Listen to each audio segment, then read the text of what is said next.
The world-renowned dog adventurer Wolf Driver brings it yet again. In a need to further document his epic adventures, especially the ones in darkness, he's discovered ways to push photography and videography to the extreme. Enter Wolf Glow. Using methods and equipment few have ever seen or heard of, even seasoned professionals, he captures surreal-like imaging that enable Wolf Driver to share the proof of his legendary adventuring for all to witness and enjoy. You've never seen anything like this. Okay, officially 1:39 in the AM hours, July 11th. All the colors are being pretty because the dogs are wearing colored LED collars. People have asked me about where I get those. They're just an Amazon product, easily accessible, anywhere from $8 to $10. We got an extensive camera rig going here now, which pans and tilts. The video should be awesome. We're riding in total darkness, so lights are going to show up well, and critters are going to show up well because we have infrared on, and that's the way we like doing it. My walkie-talkie. Sorry, what are you doing, buddy? Good boy. And Dan the man on location with us. We're getting ready to rock and roll. We'll catch you on the trail. Okay, bud. I don't have a lot of brake, Jimmy. I'm just saying I might need you.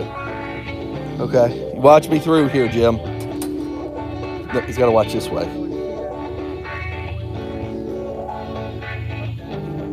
Yep. Come on, guys. Watch me through.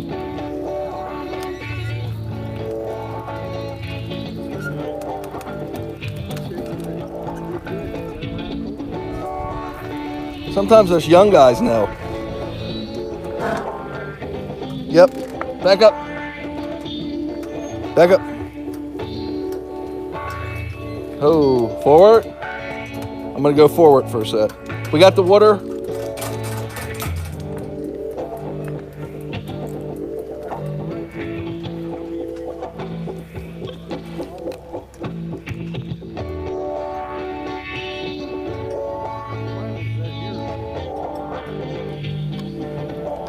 You good? Okay. If we feel froggy, we might go for it. We got water and bottle, right? Water and cup. You got it? You sure you got the bowl? Cool. Come on, guys. Like, Jim, keep an eye on their lighted collars. Yep. Yeah. This brake's sticking over here, but I think I'll be okay. I'm not going to use it. Uh-oh.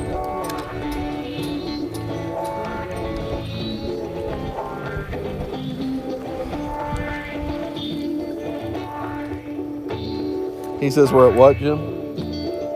Come on, Zoro. Zoro sees something over there. Let's be on alert, Jimmy.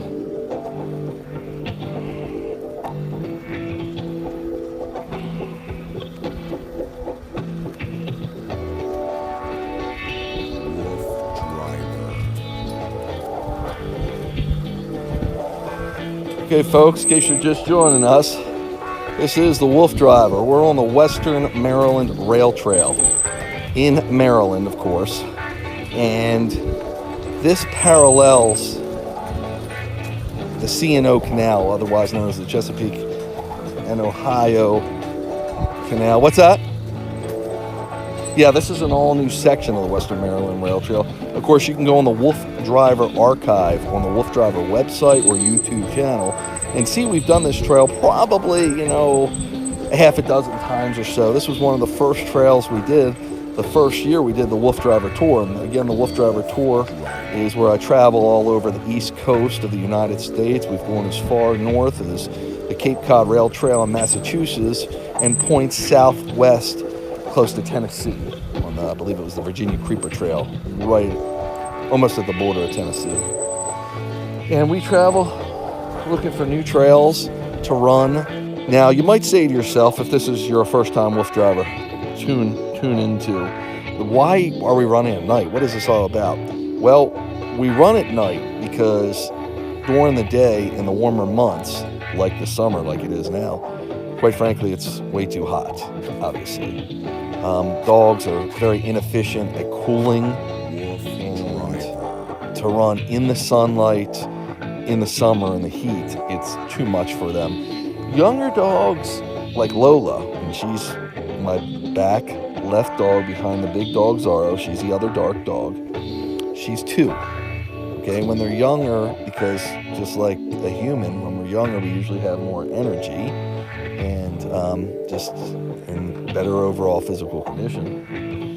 And just like, once she learns how to do this, which she's learning now, she can probably run further than the guys, and she can run under more harsh conditions like heat. Now in the cold, they're all going to be charged up because they run better in the cold because that's what they're built for.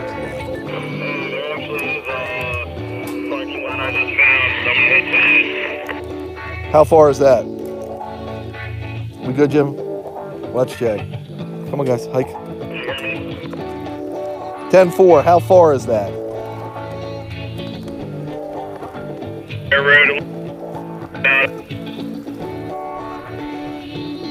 Hold the button in when you talk, I couldn't hear you.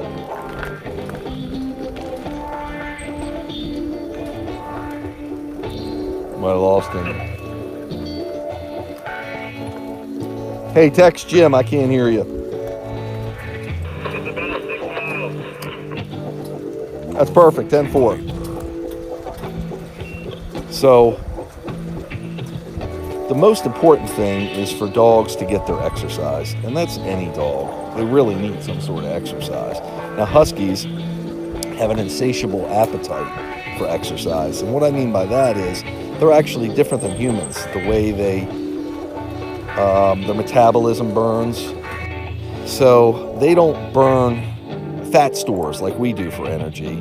They actually can control their metabolism, and quite frankly, my understanding of it is that science truly doesn't even understand it, but they understand that these dogs subconsciously control their metabolism. They can run up to 100 miles a day, so it's truly amazing. And a lot of people don't quite understand that because they think, oh my gosh, that's cruel, they're running, they're doing this, they're doing that. And these dogs aren't like other dogs, and we can't put our emotions into it because they're animals, and they are instinctually built to run distances and even pull. That's what they've been bred for lots of years. So it's in them.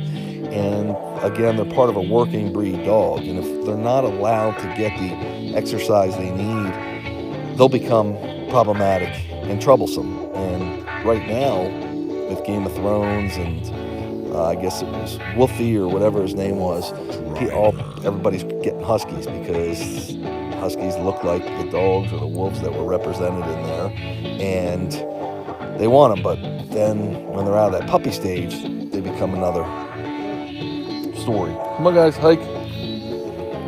And what I mean by that is because of their energy requirements, people can't keep up with them.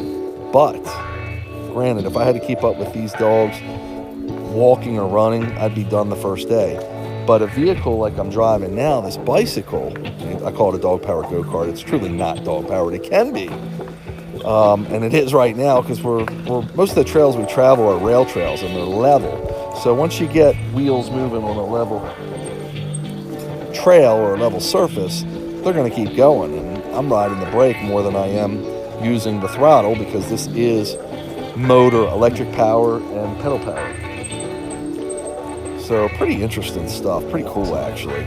But it's so important for these dogs to get their exercise. And I can tell you a lot of stories. You can read about them on my website or on the web. Quite frankly, just put Wolf Driver in and you'll see lots that I've written and lots of correspondence I've had with other people.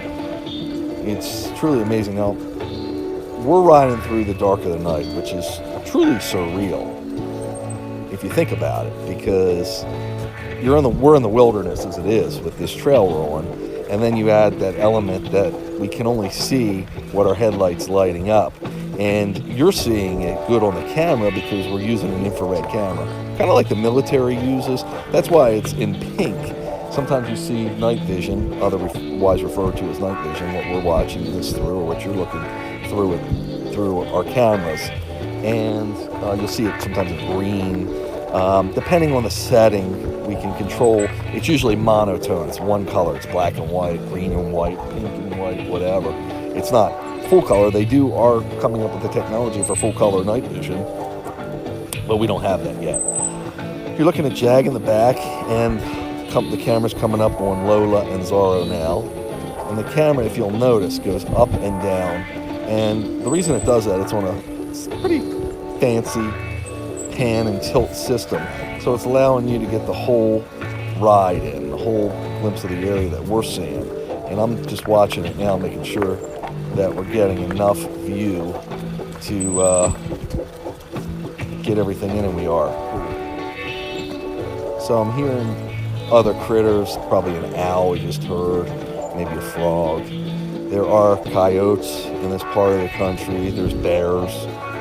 We've seen all these. Again, Wolf Driver Archives. I have a website called Wolf Driver Inspired. And actually, you can see the lens is actually changing colors, which is kind of cool too, depending on what color it's coming up with. It's still monotone, but sometimes it's going through a blue and white and a pink and white stage, and that's all affected by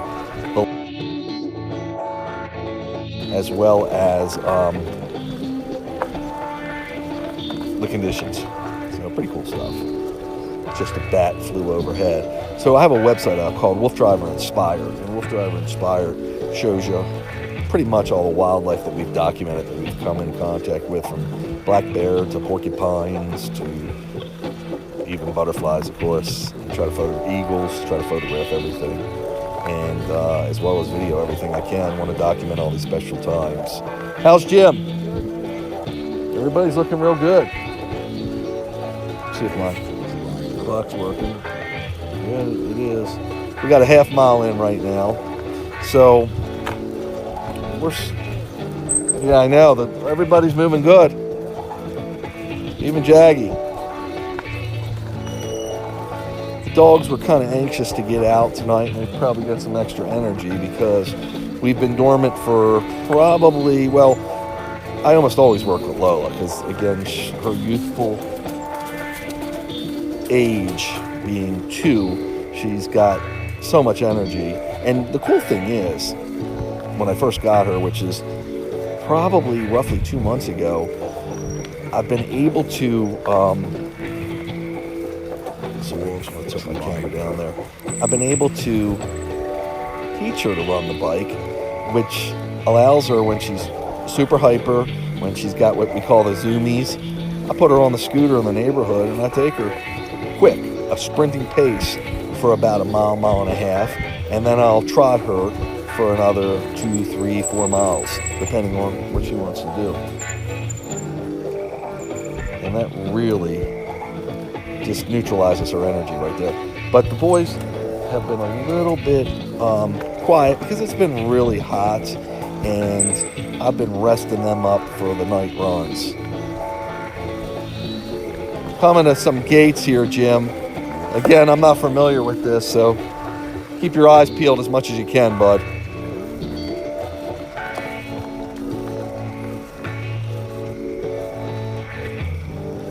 So the only thing that sucks at night is you don't get all the views you do during the day because there's no sunlight. So a lot of it is just what our headlight sees. Sometimes we can see the silhouette of a mountain or a cool tree or some rock formations. But during the day, you really get to see your surroundings. Yes, thank you. Jim's telling me there's a turn. He's in co-pilot. G.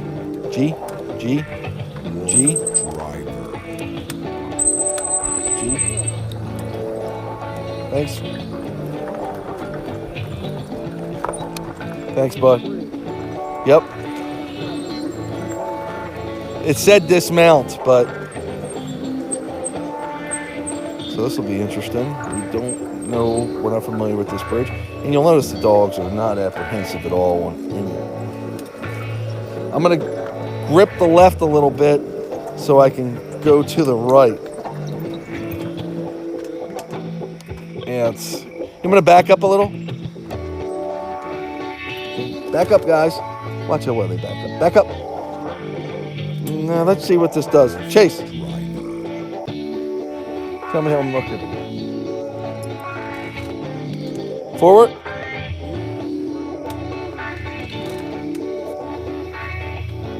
Okay. Back up. Back up. Back up, Jag. Back up. He's trying to eat moss. Okay, watch Shag. Come on, Chase.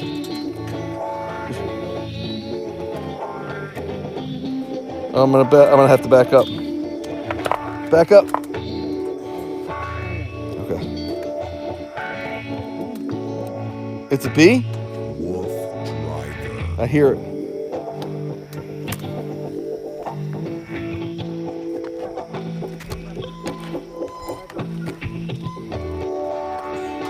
Back up, guys. Okay, come on forward. He's fine. How's Jack? Come on, guys. Okay.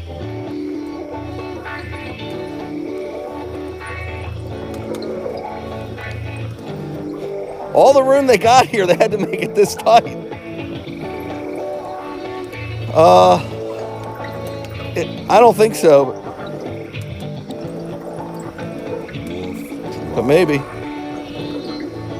We've passed this before, but we've never been on it. So this is why I have a co-pilot. We saw how it's just a tight turn on this bridge. The bridge is really cool. I see it, buddy. Thank you. This is really interesting how they built this. And again, this is brand new.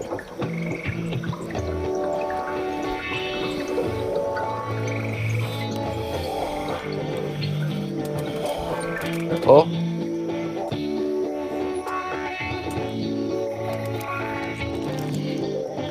I could pull my front end over. I got it. Come on, Sarah. Watch her. Okay, buddy. Good boys.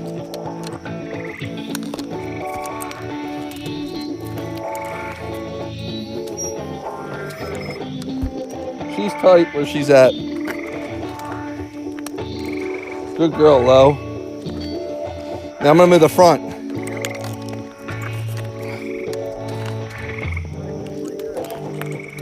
Watch Lo.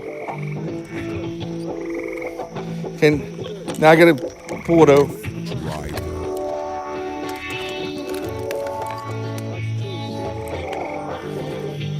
Yep.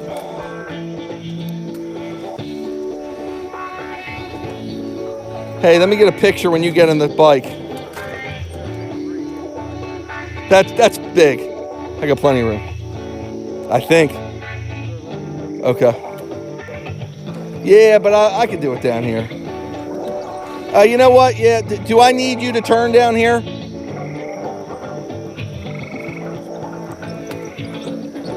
Is this the CNN? Hey, hold. Oh, this will be good. Come on, guys. Hike. Paul. Paul. Yeah. Okay. Back up, guys. Back up. Back up. Back up. Back up. Okay. Forward. Come on, guys.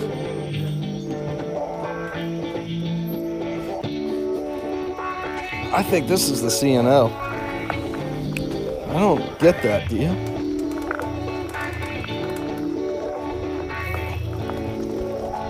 Everything looks secure, Jim?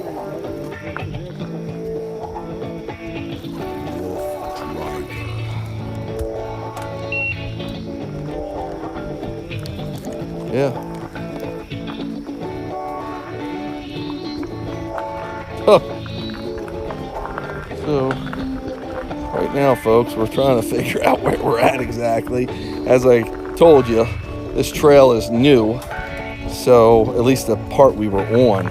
Now this looks like the Chesapeake and Ohio, often referred to as the C&O. You know, I mean, if we have to turn around, we will. This is part of the adventure, part of the fun. Dogs don't care as long as they're running. And the cool thing is, you know, we're not double backing. We usually don't double back, which keeps their scent fresh. In other words, they don't smell their scent, because if we went up and back, they would smell their scent, which is not a big deal. It's just not as quite as exciting to them. And to us, we like to constantly explore new areas. So, this thing's ringing. That's just my walkie-talkie. I'm wearing so much, in case you didn't see or haven't seen me yet. Well, you probably have seen me in other videos where I wear a lot, because I'm wearing cameras and lights and watches that take the tell us how far we've gone, and walkie-talkies and lights, and pretty much anything you can imagine I'm wearing. That's bottom line. So, I thought I saw a possum.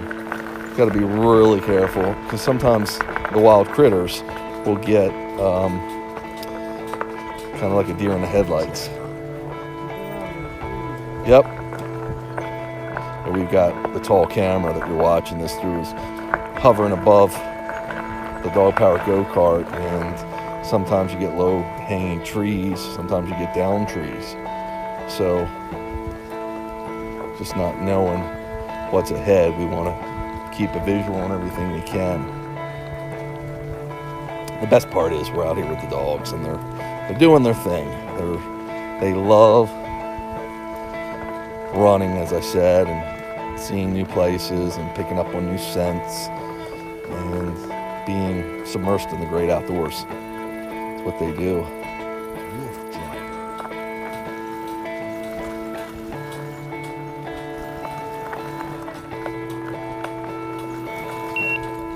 That was a low tree, Jim.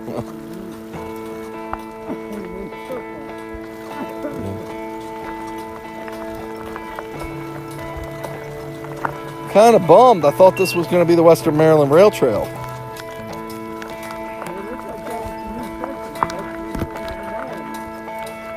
Yeah. Gosh, it's killing me. Oh, really? Yeah.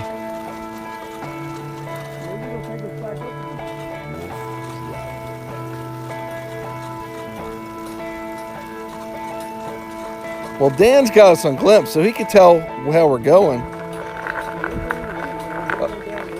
We are? Here comes the C&O mile marker, it looks like. What's that say, buddy? 140. Yeah, we're only 45 miles from Cumberland. Huh. We're pretty far up.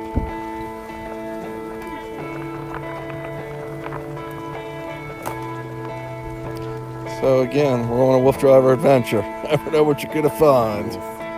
We're hoping to get back on the Western Maryland Rail Trail. Again, the new section is so new that it's really not listed in many places, and we thought we struck gold when we got to a brand new parking lot that said Western Maryland Rail Trail, and it was, according to the GPS coordinates, the trailhead. But we took it, and maybe it's not complete, I don't know, but it dumped us back onto its sister trail, which is the C&O. But it did say it continues in 2.5 miles. It said it continues this way in 2.5 miles. So probably we'll be on this for 2 miles and be able to get back on the Western Maryland Rail Trail. The reason we like to be on that trail tonight is because we don't know about the erosion factor here. It's been raining for, this year's been a really wet year, even last year. And this trail has gotten its share of the river rise in. I heard someone behind us, so. And because of the conditions of it, we've gotten to places. If you watched our video from a couple weeks ago, we were on the C&O, and there was an area we got to that was totally eroded. So it was a major problem. We made it through it, of course, but it's bumpy and it takes a lot more work. And it beats up the bike more, quite frankly. So we're trying to we were on the Western Maryland Rail Trail, which is paved all the way, at least most of it, and it's easier on the bike, and it's higher than the C&O. This is Jim put his light on. I don't know what the heck is going on. Got lots of cliffs to our left, and that's again part of riding at night. You don't get to see that visual like you do during the day. It's a little eerie and kind of cool at the same time. I mean, we enjoy it, and I thought this was an owl. It's not that we're necessarily out here for our full enjoyment. We do it to exercise the dogs, of course, but it's also the adventure factor and the fun and seeing nocturnal wildlife and seeing the trail or different trails we go to in the night is cool also. Just not quite as visual impact. Now you've got to imagine what some of the stuff looks like during the day, because we have done this trail in its entirety, the Chesapeake and Ohio, but we've never, but we don't know it well enough, the whole thing. Oh, bat or owl. The whole trail to imagine what this area looks like during the day. It's 185 and a half miles long, 184 and a half miles, 184 and a half miles from Georgetown, DC to Cumberland, Maryland. And then it continues by way of the Gap Trail, it's called. That's another sister trail to this. That continues like another 150 miles. So, I mean, you get a lot of riding in. We've done all the trails in their entirety. Cool stuff. And you can always access that on my website or YouTube channel, Wolf Driver again. Put that in Google and you'll see a zillion things I do. Otherwise known as the Dog Adventure, and it says that right on Google. That's how they have me classified. Kind of a cool thing. Now, the colored dog collars, I really like them, the LEDs, and you're getting a glimpse of them as the camera passes by the dogs, as it pans around. And what's so cool about that is we can actually check the dog right away by just looking. So if the dog was facing the other way, we might not see the collar, for instance. I mean, not that it would, but if we're getting ready to move forward, it's not going to run backwards as we're going forward. But of course, if we were watering them, and when I want to get going, just look back and see their collars. And when we see their collars, we know they're facing the right way. We don't have to do a hard look at them. We can do it in a peripheral vision. I'm trying to say, ooh, big bump there. Say, ooh. You good, Jim? Camera good? Everything good? So that's what I'm talking about, erosion like that. Now that wasn't major, but the area we've gotten to about 2 weeks ago on this trail, not in this section, this is about 50 miles from here, was so eroded that it was just so rocky. Now that's a train. This canal was designed to not have to have a train, but the train came along. This is back in the 1800s, late 1700s, early 1800s, and the train actually overtook the business from the canal, and the canal was history at that point. So there's trains around here, and the Potomac River. It's quite a busy way. Now it's not. We're back in the real rural sections of it, but it's the gateway to a lot of areas. Like I said, the show goes to Washington, D.C., 140 miles from here, but it's still relatively in vicinity. Sometimes you'll just see these outhouses like we're passing now, just out of the blue. But that's kind of cool. They have it because they have campsites here, and this is probably a campsite, I'm thinking. Careful, Jim. Campers, you don't want to shine your light on them. That's a campsite, though, I thought. No, okay. Yeah. So, yeah, there's a lot of camping areas along here. That's a canal, a lock. We're going downhill, but I might need your brake.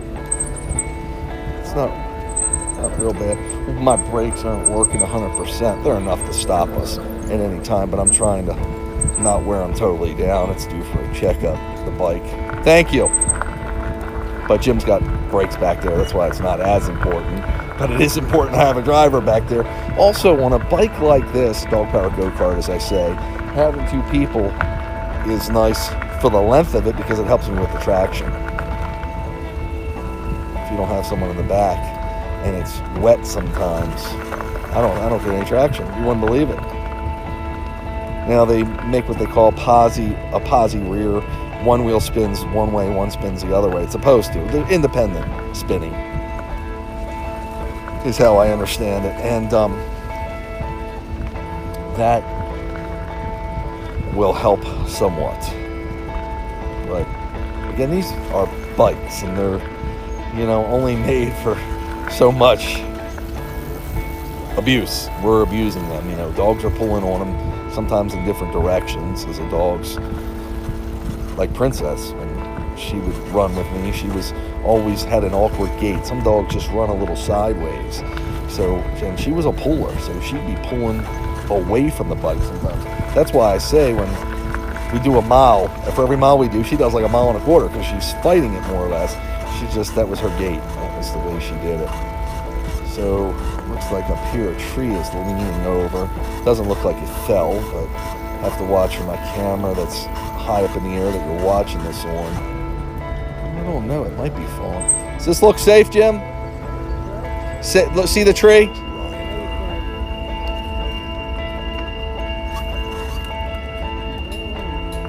But don't linger under it. So what's cool also is with the train, you see how the dogs aren't phased at it by all. Actually, we'll run sometimes next to trains. I mean, of course, it's safe. That's the way the trails are designed. But the dogs are like, no problem. Even highways. Sometimes Jag will get a little bit skittish. He's always been a skittish dog, and that just happens. See, and this is what I'm talking about. This trail is really wet here, and the mud, the bike sinks into it a little bit, and that's why it can wear on the bike. And that's also, I get people, and I know I go over this, I touch on the subject so much because it's kind of gut-wrenching that there are people out there who think what I'm doing is cruel. They have no clue. They're like, well, why don't you just walk the dog? Well, try walking the dog 20-some miles every few days. And then, on top of that, through mud, through rocks that you can't really get grip to. Sometimes we get the rough terrain. But the dogs are built for that. I mean, they have 4 paws on the ground. Their pads are made to grip. Their pads are really strong. We can put booties on them or certain protectants like Musher Secret and stuff like that. People are so funny. I mean, really not funny. It's really a shame because all the people that get on there. Yep. Everybody good? Why are you questioning it? You think it's okay? But so what I'm saying is you get everybody they're like armchair quarterbacks. They're, Monday morning experts after the game, football game, where we get that saying from is the football game's played on Sunday and Monday. Well, they should have done this, that, and the other. Well, of course, after the fact, hindsight's 20/20 usually. But people are like, well, you shouldn't do that. You're running them too much. You're running them too far. And of course, most of these people who say that have no clue. And I've been doing this for 25 years. Not to say I can't learn something. I am always a student. I'll always have open ears and an open mind to take on anybody's criticisms, suggestions, or comments. But it gets a little childish sometimes when you get people that are never done anything like this, and there's probably only me that have done this exact form of urban mushing, it's actually called. But of course, there are professional mushers. I'm doing this recreationally, not for competition, just for the dog's enjoyment and health. But musher, and I've talked to mushers. I've been on professional sled dog expeditions, and I've taken advice from them. Not that we're doing it again in that capacity, but they have a lot of experience with running dogs. So that's someone that would probably be able to give me a lot of advice. How we doing, buddy? What was that one? 139. Yeah, we're headed south. So we're definitely heading in the right direction. Yeah, it's always a good thing. But the most important thing is being able to get the dogs the proper exercise. Again, the Huskies. And this will do that. Our job as dog owners that are not professional sled dog mushers or runners is to find, especially with a dog like a Husky, come on, good boy, is to find the best way for them to let them get their exercise in, but something we can reasonably accommodate them with or accomplish. So people that aren't runners, Huskies shouldn't be exclusively for people that are active. What is this, Jim? I thought I had a cat sitting here. No, it's just a plant. That was weird. The way that thing was, I thought that was a cat just sitting there, like weird. So I always think out of the box, but what I was saying is that even people with disabilities can do something like I'm doing, whether it's a wheelchair. I'm just taking my time, bud, because I don't know exactly what's in the trail. Whether they're in a wheelchair and they tether their dogs to a wheelchair, or something that can go through a trail like this, like I'm on this bike, and there are much less extravagant or much smaller rigs like this that lots of people can engage with and get their Husky the exercise they need and enjoy their time with it. So I try to find ways that appeal to the dog. All dogs are different. Huskies are going to like to run and pull, so anything with that kind of, and they like to chase, anything with that kind of gives them that kind of opportunity, they're going to gravitate towards. Powers look like they're on still. G over.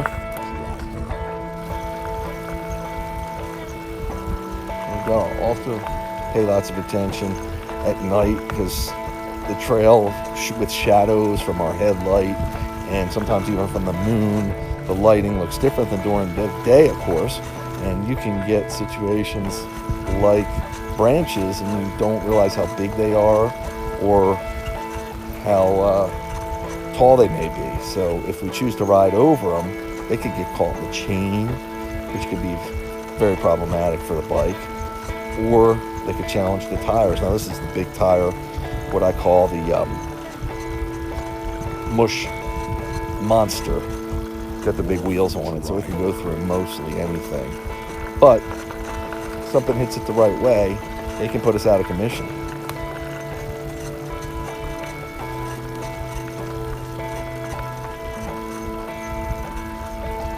Where did that say the rail trail continued 2.5 miles or 2 miles?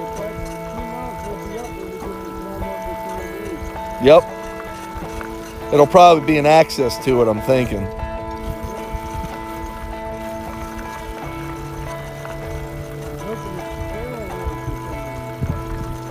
This trail? Oh, this trail don't see a note on end. I mean, unless it's eroded or something.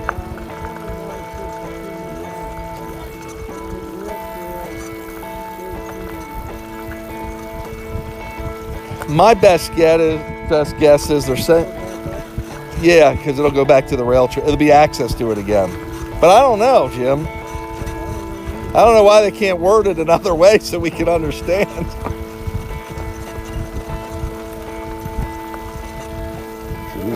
Hope.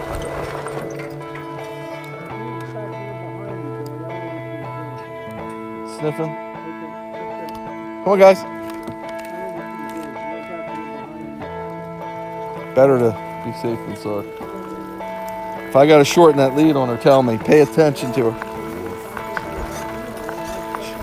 She might have been doing a bathroom break, but... Oh, yeah. Yeah, no, you done perfect, buddy. Yeah, I love the necklace. That's exactly right. We got a visual on it. Yeah, I got to be cognizant of it, which I am. That she's still a young pup, and this is relatively new. This is the big dogs, meaning Chase, Jag, and Zorro, have done this routine about 1 million times, figuratively speaking, but they know the routine. She could get sideline. Is she? Okay. Okay. Got something big flying around, Jim. Yep.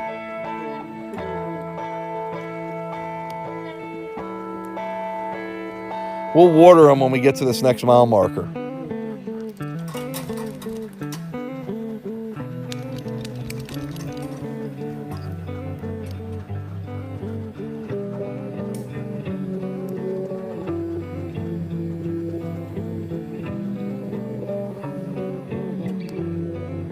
Okay. So what Jim's doing, the way we tethered the dogs to the big spring that allows us to tether them to the bike, which the big spring's connected to, sometimes that can get a little tangled. And especially with a dog like her, she reminds me of Princess because she's moving all around. She's not focused. Okay, we ready? Break off. Come on, guys, hike. She's not focused on one direction yet. She's still a little curious, and she'll bounce around a little bit. Even though the lead's kind of small and only gives her a little bit of leeway, they still find enough elasticity in it to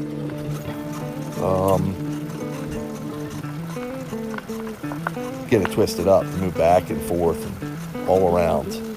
Princess used to do it again because she used to pull sideways, and in that she'd be trying to get around Zara because she'd be so excited, similar to Lola. And she'd just go all kinds of ways, and she'd be in a big twisted knot.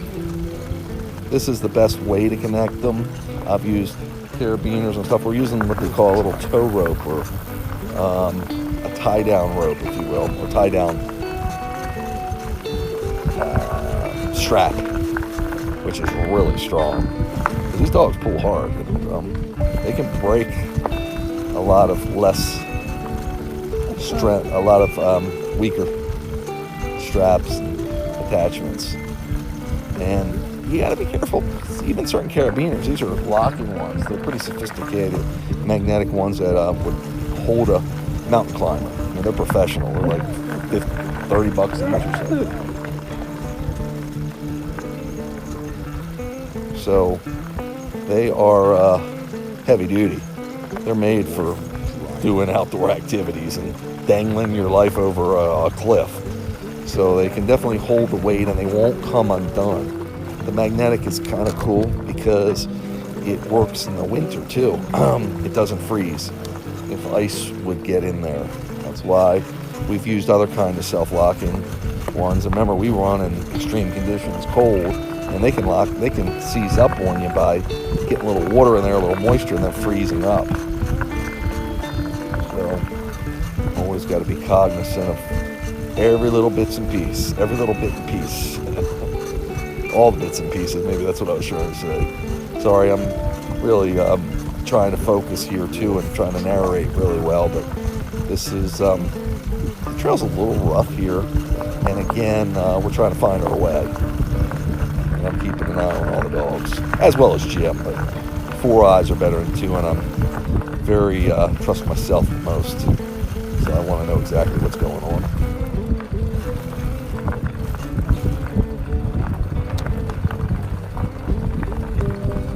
Baby good?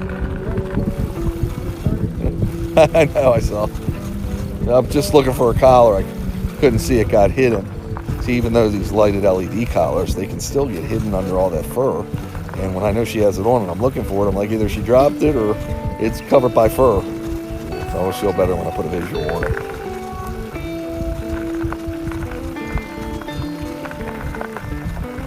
Things are great. I mean, we've already got probably 2.5 miles or so on the dogs, which is just awesome. Hoping to make it to the Western Maryland Rail Trail where we started. Ooh, got a little cool in here. All of a sudden. Smell that coal? I smell coal, actually. Yeah. Yeah, I've been mine for it. I mean, those are the kind of, like me smelling coal. They're not mining for coal now, or whatever, I guess, excavating for it, mining for it, whatever they do. But there's coal all around these areas, and they used to do that. So, got a branch. Whoop. You good? So, I mean, you can get the feeling if you close your eyes, or you just think, because it's all darkness surrounding you, you can't tell this is a modern day. You can think back to when this canal and trail were built, again, the late 1700s, early 1800s, and really get a visual in your mind and almost transcend back in time. And that's what I love about this. The history aspect, the quietness of it, and that's all fulfilling the adventure. And being back here, like days of old, where transportation in some areas relied on dogs.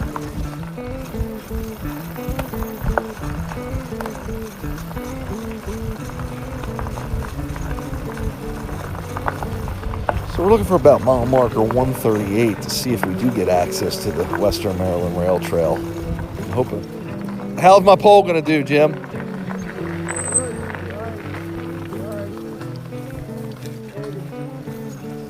Cool. Yep. Chase is, yeah, he's taking a pee. Ready?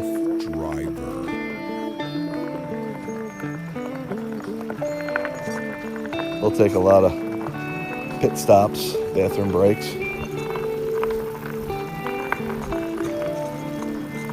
And that's all part of their routine. And part of the reason, again, this is healthy for them to do a lot of bathroom breaks. And just like humans, it stimulates them the activity to go. Additionally, they go also because instinctually they don't know when they come to a new area or a fresh area they haven't been to in a while, meaning outside. They never know what they're going to come in contact with, if they're going to have a chance for prey or a confrontation with another wolf pack back in the day, their ancestors, or another dog. So they don't want to have to go to the bathroom in the middle of all that. What they'll do is naturally, instinctually empty themselves, get all the bathroom breaks out of them they can as soon as they can, so they're ready to take on whatever the trail or the area has to offer them. Here's the next mile marker, I think, Jim. Yeah. Yep.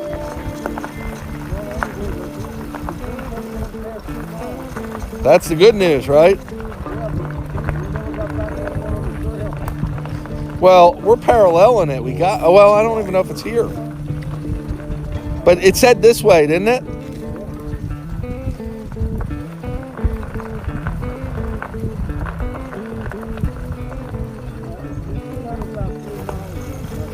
I believe we do. I haven't checked my, oh, I could check it. 3.13 it looks like. I see a light up there or something. Could be my reflection. Now this is the trail. This is it. I'm going to climb real hard. Speed. Come on, guys. Hike. This might be it, Jim. Hike.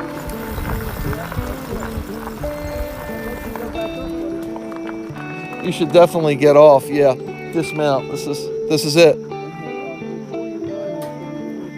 Yep. Let's give him some water. Hancock's a big, I think we can make it that far. Wolf driver. I mean, we might be here till the daylight, but.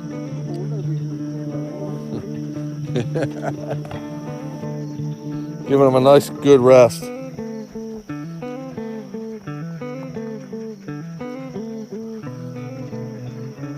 Okay, right now, we have in 3.24 miles, 3.25 miles, folks. Sorry if you can't see that real clearly. It is, what time, Jim? 2:45 in the a.m. hours. We are midnight mushing. The dogs are looking pretty for everybody with their fancy collars on. And we're running great. We had to detour a little bit because, as I was saying, the trail, brand new that they added to it, the 4.5 miles, but I guess it's not quite complete because we had to ride on the sister trail called the C&O, and we're getting ready to go. We exited off for 2 miles, and we're getting ready to get back onto the Western Maryland Rail Trail. That's where we want to be, and that's your update. Okay, back up. You're watching me.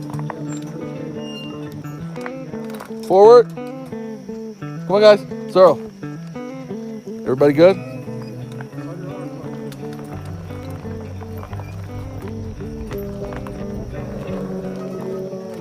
Back up, guys. This is a 30-point turn and a dog sled on wheels.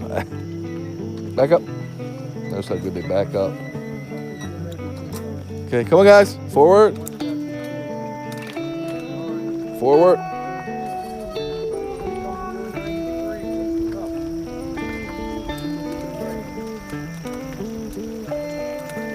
That's the trail up there. Wow. Hey, let me get one picture here, Jim. Hold the bike. Okay, bud.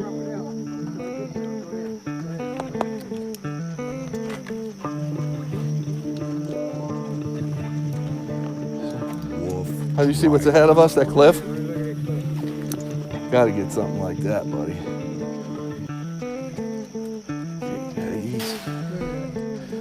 Amazing. I like your light on it too. Stay where you're at. Come on, guys. Okay. Back up, guys. Back up. Looking good? Forward. Forward. Okay, and then I can drag it around the front. Driver. I got the brake on. Take your time, buddy.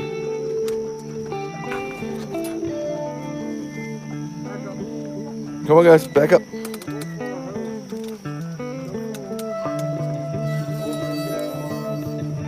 I can lift mine. Come on, guys, stay over.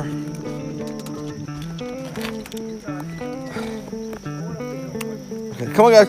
How's Jag and her? You good?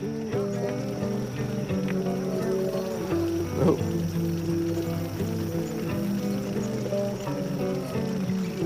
Wolf Driver.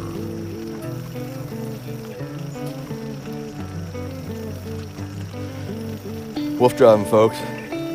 Dealing with adversity and teaching the dogs to stay calm and enjoy the show. And it's teamwork that gets us through. They're cooperating, and we are keeping them safe and getting through the predicament, which is building trust and confidence. Quite a little hill we're climbing here. So we're trying to get up to the Western Maryland Rail Trail, as you probably know, and it looks like we've done our part. Easy, guys.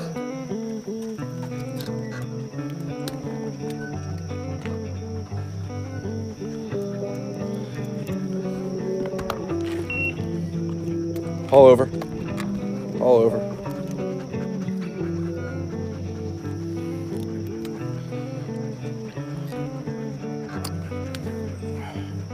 Oh, that's forward. Okay, you want to back up a little, or?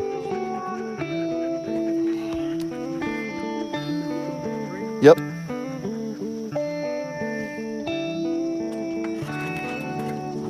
They certainly don't make this easy, do they? Driver.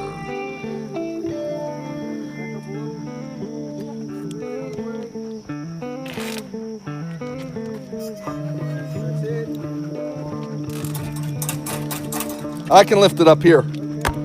Watch Lola.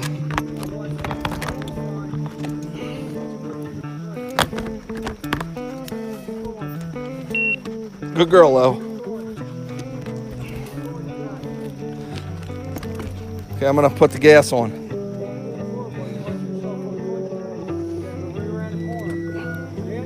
Yep. Dog's good?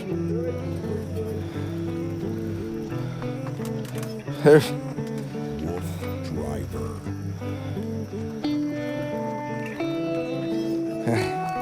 Let me try. G over. G over. Good boy. G over. How I look?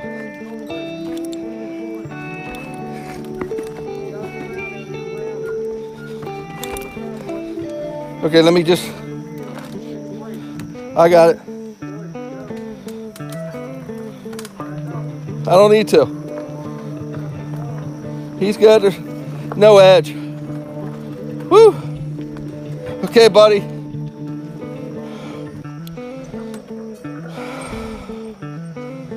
Labor of love, folks. Labor of love. Yeah, I'm gonna take a picture once you get in. Yeah, I think that's the last of it. Whew. Why did I let you take me that way, Jim? Okay, guys, we're finally gonna get to roll. You guys ready? Come on, Zara. Let's do it. Hike. Come on, guys. Finally on our way, Jimmy. No, this is it. Yeah, I'm pretty sure this is a solid trail now.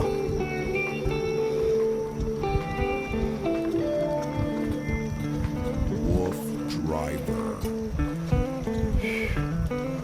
Just so much better for the bike and being closer to the road here, even though the road's not right here.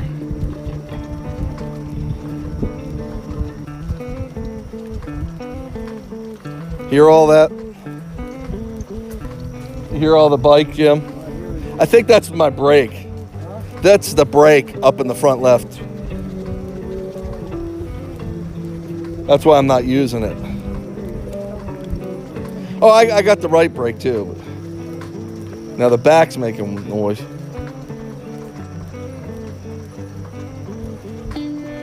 When's it supposed to start raining, Jim?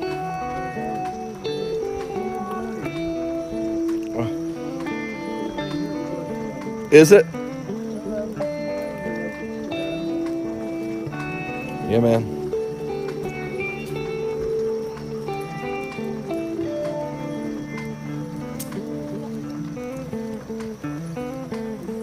That's okay, good.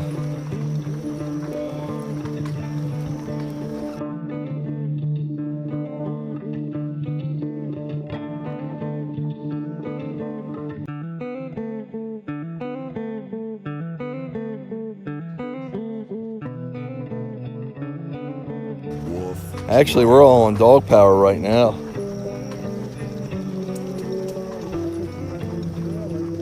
Yeah, I don't think this is going to end. I think this goes straight through. Coolness. Well, that's why I was sad. Let's get off of that, putting the bike through that, especially without Crispy here.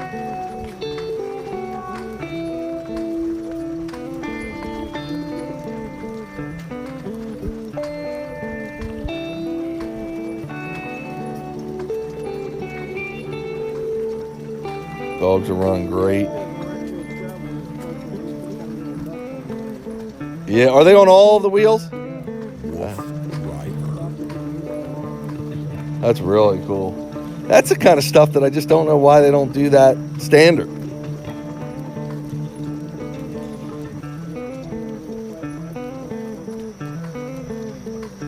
So I know you probably can't see it now, but to the left of me, that's where Zorro is. You got a lot of cliffs overhanging us, and it's just spectacular looking.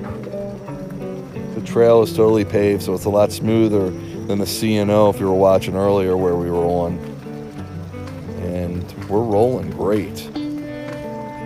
Now you're getting a cool view in the camera there. I'm watching it where the... Just make sure we got full connectivity here.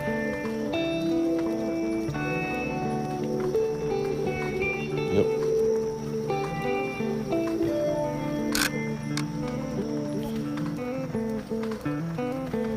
I think we've only been on the trail for like 40 minutes, Jim.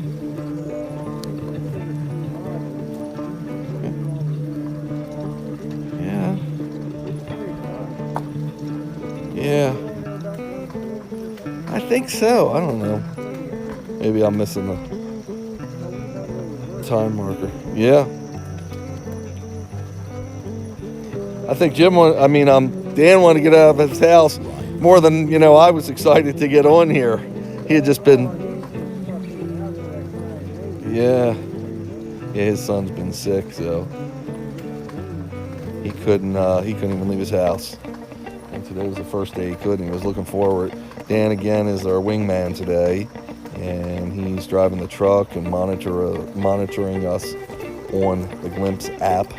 Just make sure we're still moving, we're safe, and accessible as much as can be throughout this trail run we're doing.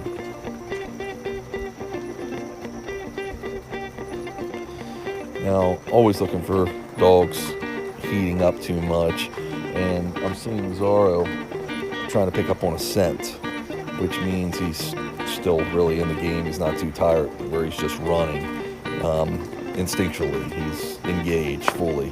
His mind's working right. He's like, yeah, what's hiding out in these grasses or cliffs next to us, and that's what you want. So I'm always trying to measure their heat and where they're at, and they're looking great. They're looking great. So you're getting to see them watching the camera. You're not getting to see a lot of the cliffs.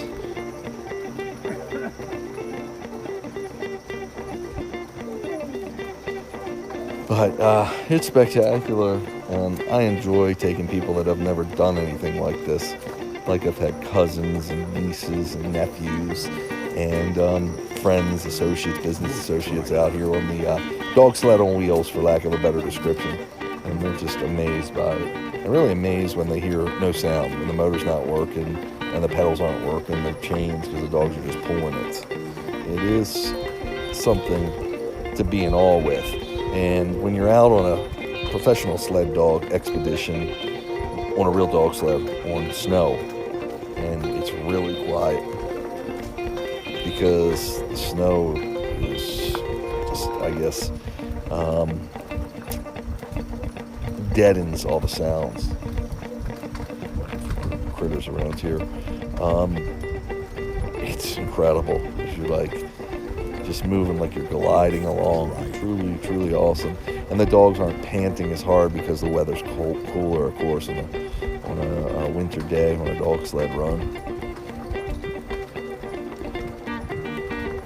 One of my most memorable times was in Banff, Canada. It was truly near Lake Louise. The Continental Divide, which is really interesting. That's in Canada, but it runs all over through the mountains from I guess, North America. I'm not sure. I guess it runs down through all the Americas, South America, Central America, whatever. But we were on the Continental Divide, and if you saw our video from last week, we were on the Continental Divide near our area in Pennsylvania. And what that simply means is water that falls on the mountain has sides to it. So the one side, it goes into, at least the Continental Divide here was part to the Gulf of Mexico. The other water goes into the Chesapeake watershed, how it was explained.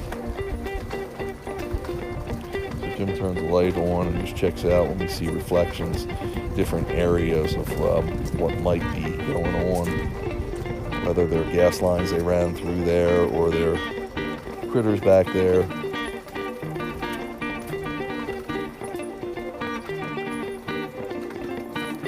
Yep, going a little uphill. So I'm going to kick a little motor in now, probably just descending up the hill a little bit. And the dogs ran out of pulling power. They're doing a lot more pulling now with Lola, because Lola's providing some propelling us from the back a little bit. We're not used to that because Jag doesn't pull, and Princess wasn't really pulling, and she was on here when she was older. When she was younger, she did. So kind of interesting.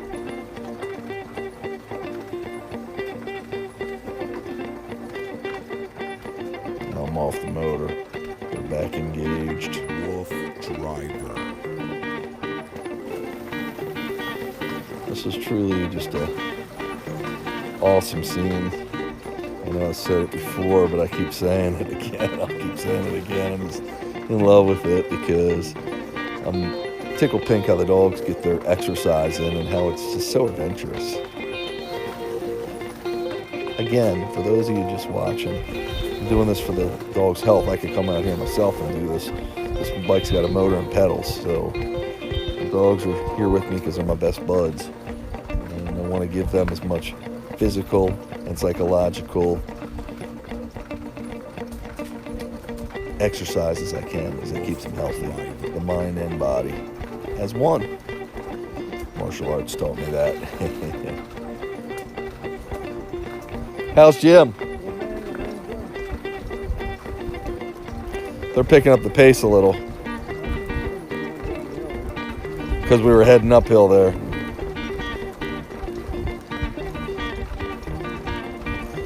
Whatever we were before with them bees, that thing got on my hair and wouldn't leave me.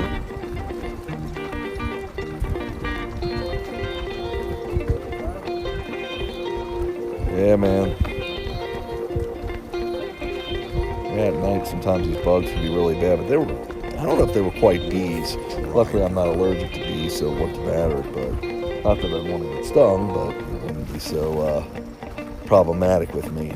Been stung before on dog adventures. Wouldn't be the first time.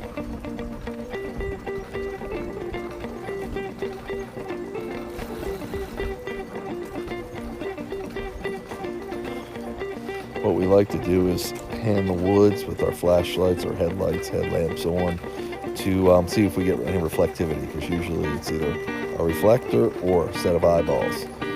Obviously, if it's eyes, it could be numerous critters out here, but a lot of times it's deer, and they're like a deer in headlights. They just stand still, and truthfully, it makes sense because when they're still, nobody knows they're there, meaning the dogs or potential predator. And when they move, of course, they rustle the ground and create movement. The dogs can see in the dark somewhat. And the movement is what they look for when they're hunting.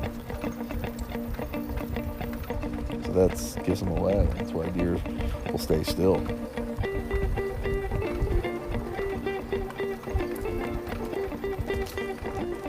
See, no problem on here at night, Jim. It's usually a closing time when they're looking to get everybody off the trail.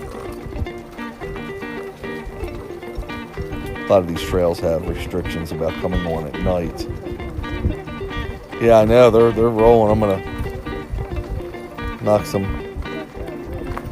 Yep. Dogs are going a little fast.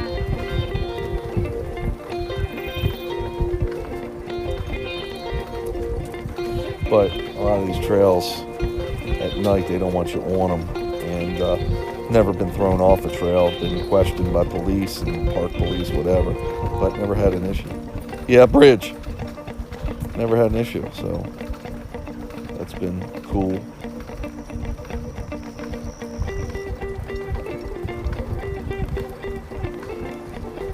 Nice breeze now.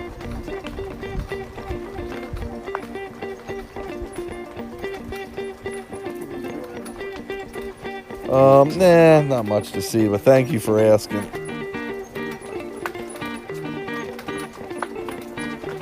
They're still pulling, Jim. And this might be an overlook, I don't know. Yeah. I don't even know if that's the river. I guess it is, because the C&O come. What is that? Yeah, what is that? Can you tell?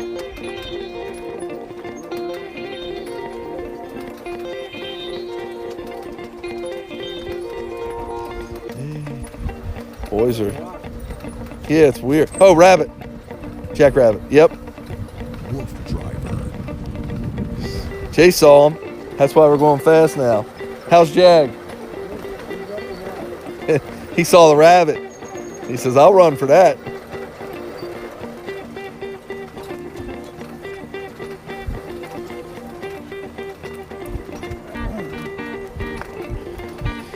Seems a little cooler up here, you think, Jim? I don't know.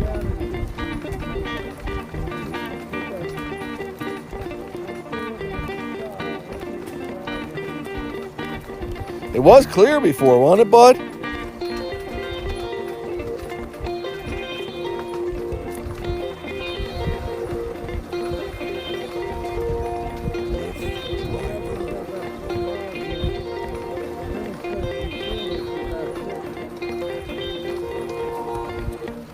Right now we got 4.5, dude.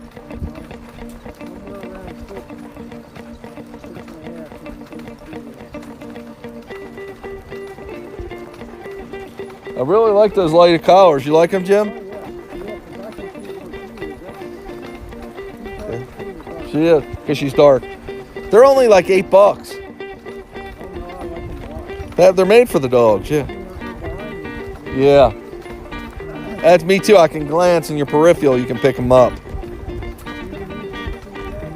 Yeah. He's been keeping a pretty good pace actually tonight. Yeah, that's Jag. Well, he got an extra groom this week, so he's feeling pretty for the people. Really?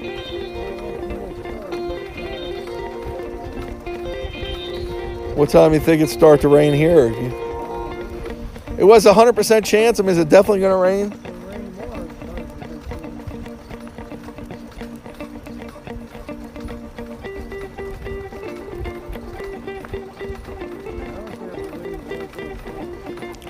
Oh my gosh, the rain this week, we'd have gotten killed if we were out here.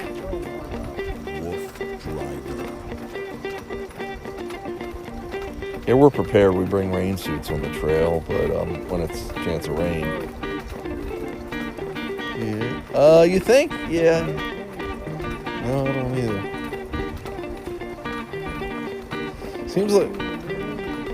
Seems like we're dodging rainstorms more and more. Is it really pulling? Something up there, Jim. Is it? What the hell? House. We're coming to a road. Wolf Driver. It looks like a bridge or something, Jim. I think I got more room to my left.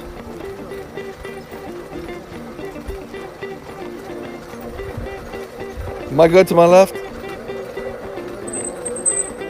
No, I'm good. We're going uphill. How's Jag doing?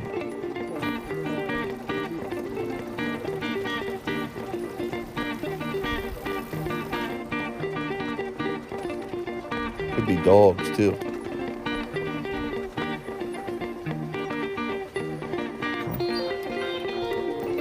Watch your dogs, Jim.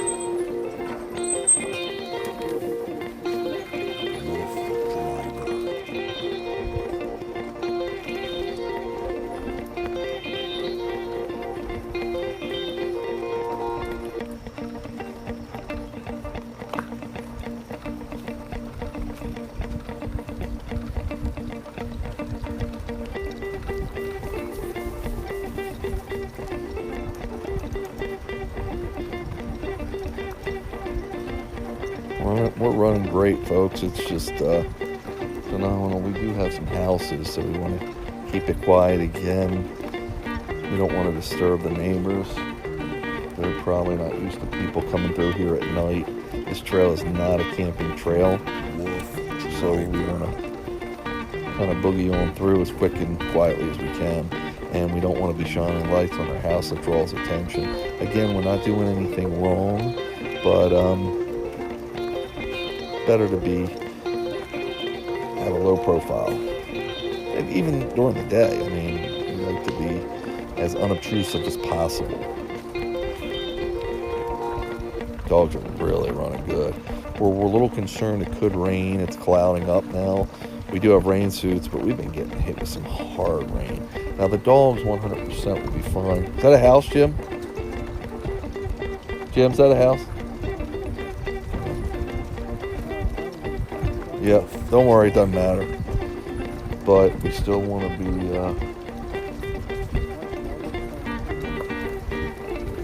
be as try to stay out of the heavy rain.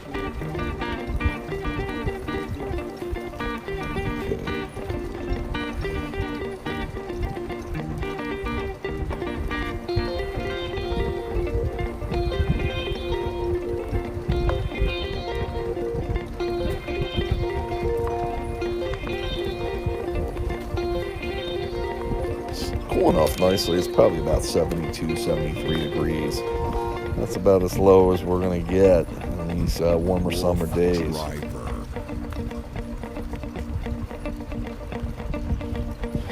You can always check the dogs if we're ever worried about them being too hot, which I'm not here, but during the day when I was running Lola, you might have seen on my vlog on my YouTube channel where I actually checked her pads, paw pads, and her ears, because that's usually a telltale sign if they're heating up too much. Remember, overheating can be fatal, so we really need to be cognizant. Is this a parking lot?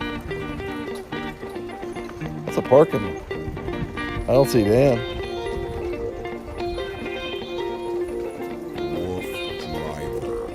Okay, buddy.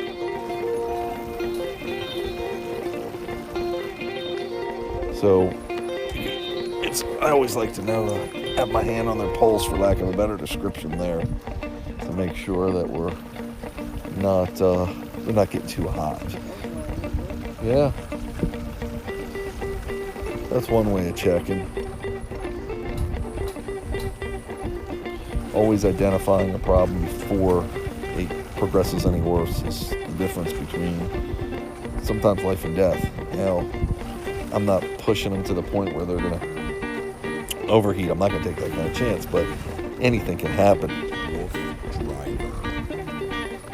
What I mean by that is the dog could be not feeling well and not showing really any signs of it, and you take him out in the heat, and that's adds another element to his not feeling well and can become a bad situation. So I'm always checking in on them as they run, especially in the warmer times. But with good common sense and a knowledge of this, I can run them again at the warmer times, cautiously but safely.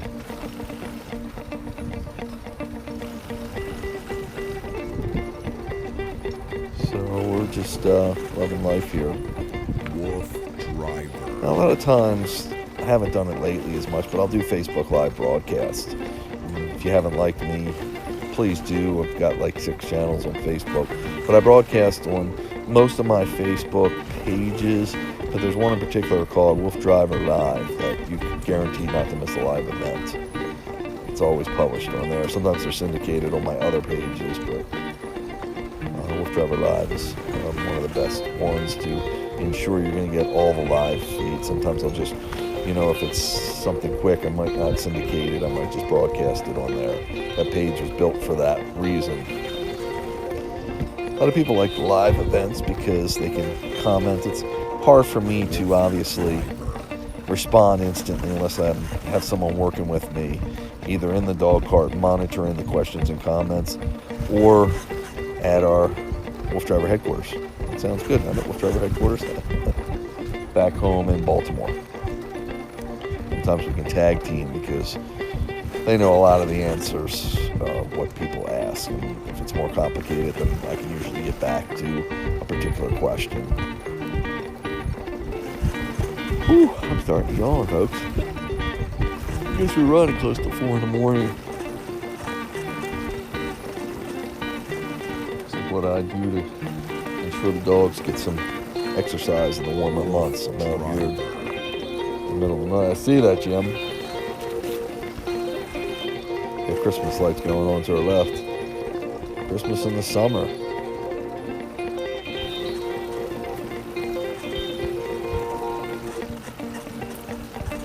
Something shiny on the trail here. Usually it's just a cellophane wrapper. Yep, that's what that is.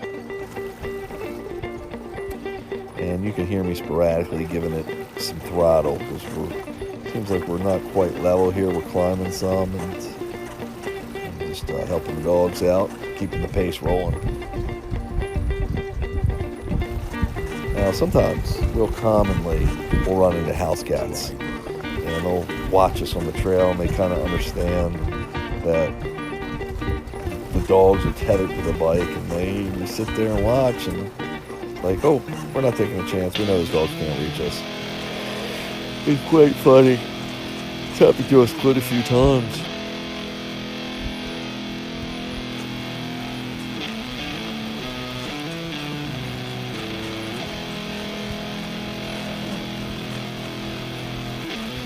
Now, if you're watching this video closely, of course, we can't see all through the woods. And if something moves out there, we're less likely to see it because it's dark out. So you might actually see something that we don't, which is kind of cool.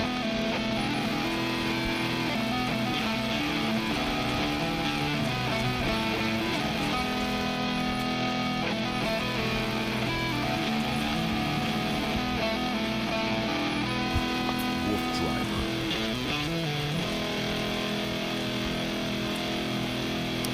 If you do have any questions, comments, concerns, you can always, even though this isn't a live broadcast, hit us up on Facebook or Instagram, Twitter, email, whatever, and send them on to us. Love to interact and correspond. And we love to share our experiences as well as learn something sometimes ourselves. So don't hesitate. Yeah, I see it, Jim. Wolfdriver.com. Again, Wolfdriver in Google, and you'll find us. Also in all the big social media pages.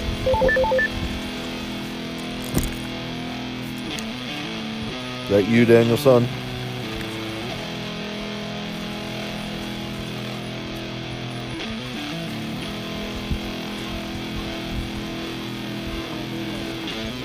Sorry, bud. Is that you, Danielson? Yeah, that's me. The parking lot. We passed one parking lot. You weren't there. That's the one I was waiting for you guys in. Last stop. Where are you at now?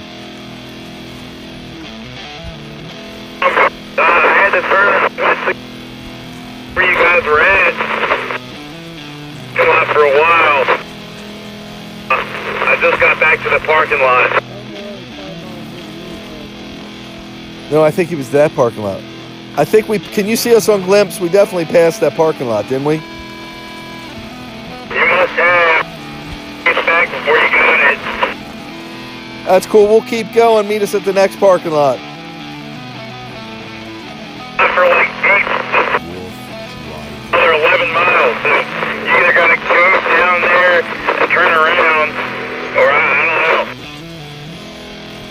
know. Is that Hancock? What's that? Is the next parking lot Hancock? I think so. I think that's another 10 miles away. Interesting. See if you can find anything closer.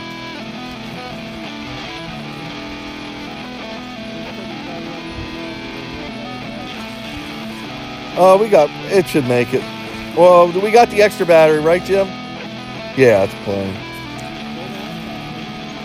Oh, the dogs look good. They're picking up the pace here.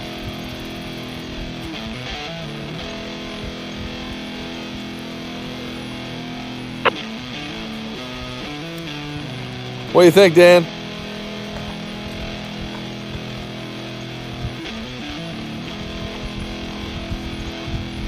He's texting. Is he texting you or? Yeah.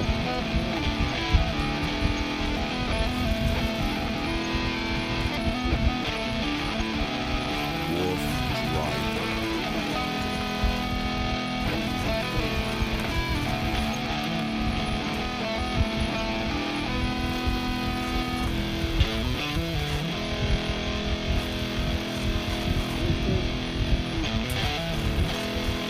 Well, we'll see how we do. Oh, Hancock's huge. Hopefully, if he can't find Hancock, he shouldn't be driving.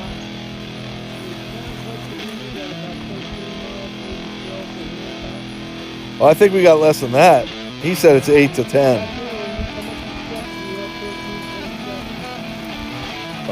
Okay, so we probably going 2, so we probably got 11, 10 or 11. At 3 miles? Right now we're at almost 6. Yeah.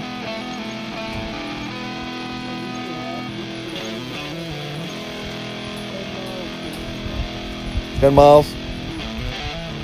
How long do you think that would take us?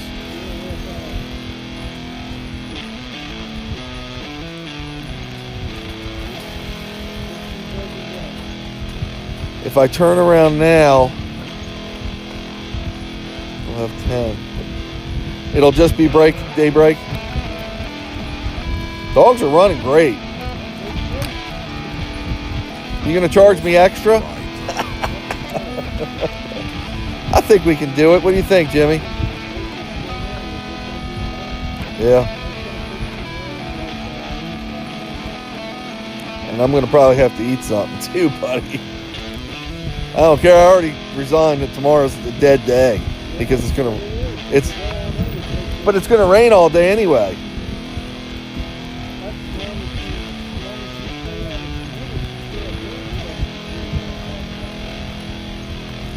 Five or 7.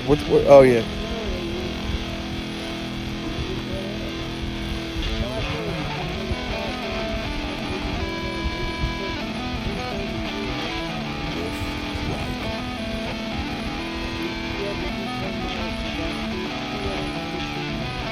There we go.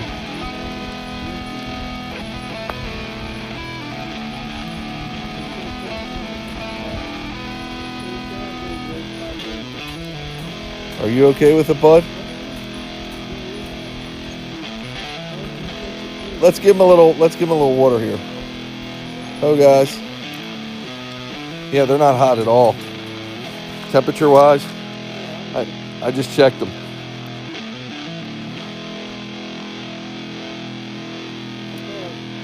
Let's see where we're at 593. Come on, guys. Hey, everybody good? Yeah.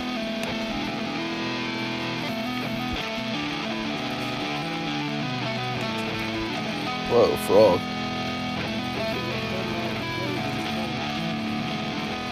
2.5 hours. And what were you guesstimating the time at, Jim? We get there?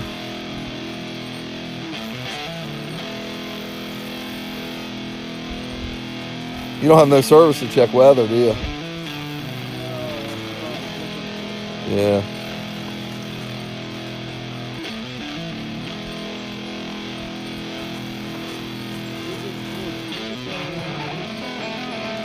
Definitely.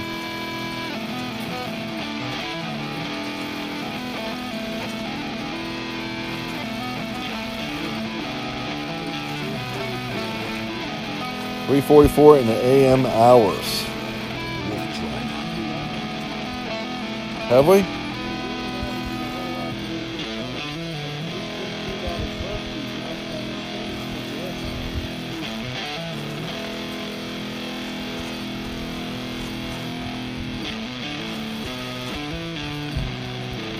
Yeah.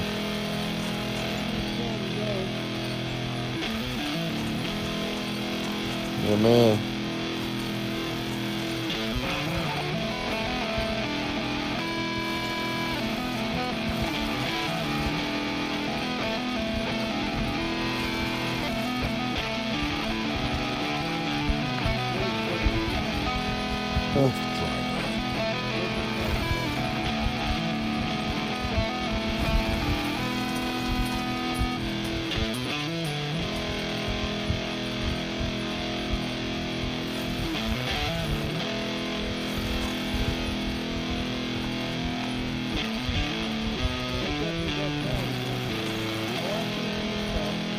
Yeah.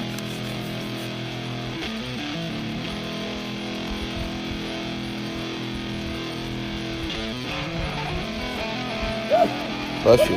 Bless you. Bless you.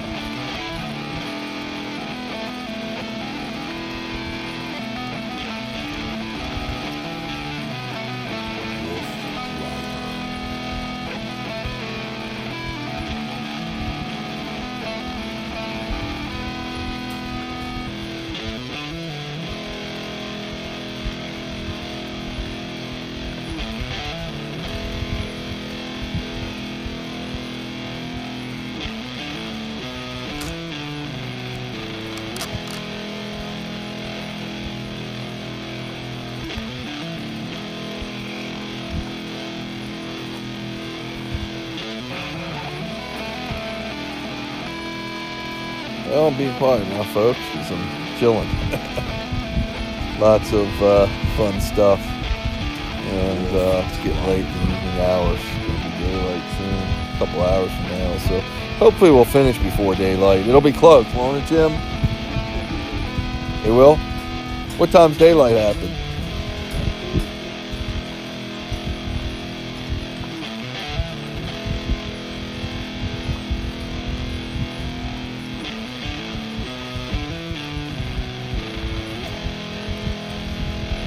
So if you're just joining us, we're on the Western Maryland Rail Trail. We've done about 6 miles this evening. Actually, we started probably about 1:30 in the AM hours.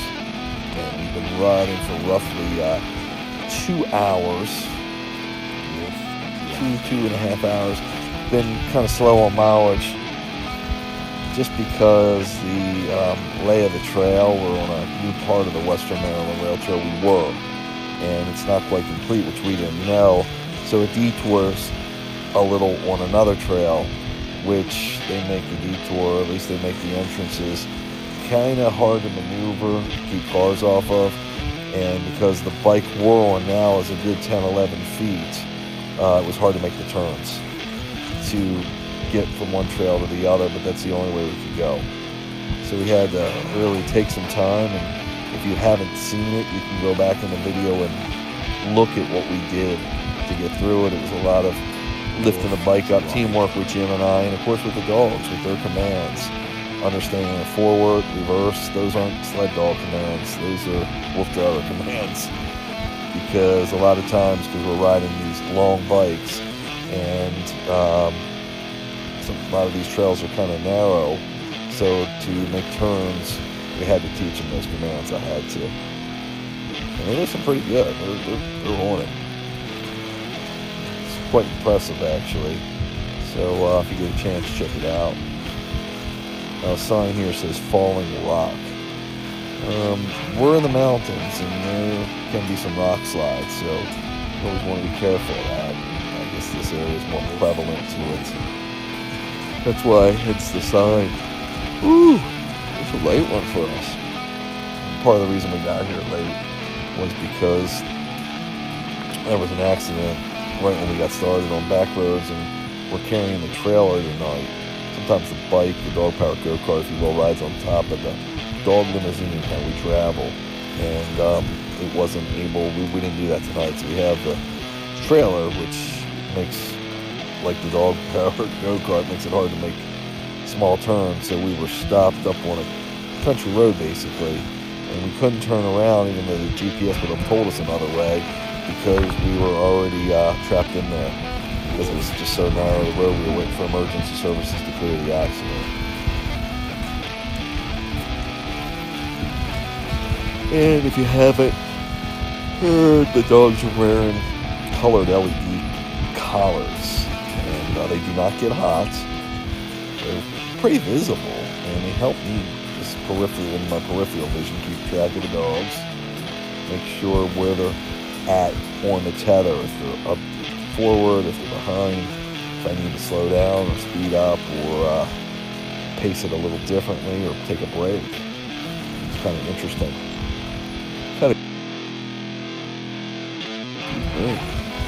This area's got a lot of rock to it, a lot of cliffs. If you were running during the day, you'd see some beautiful views. We've done this trail in its entirety, but you got to go back to the Wolf Driver archives on YouTube or even Facebook now.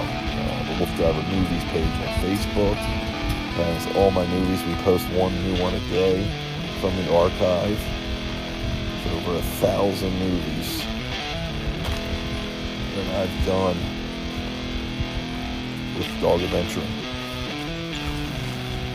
And as I said, if you look up in Google Wolf Driver, dog adventurer, that's how they classified me. Kind of cool. Another tidbit, if you go to the Wolf Driver website, you can look at my adventures page, and you've got every adventure numbered and linked to the videos and photo albums from that adventure, as well as how many miles it was from the house and some other interesting facts. Cool rocks, dude.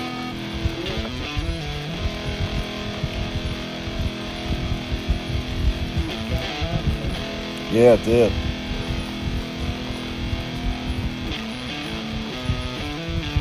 And at any time, wild animals can show up here, nocturnal, possums, raccoons, there are bears in our neck of the woods, there's coyotes, hedgehogs, I'm sorry, not hedgehogs, of course groundhogs, but they're not nocturnal,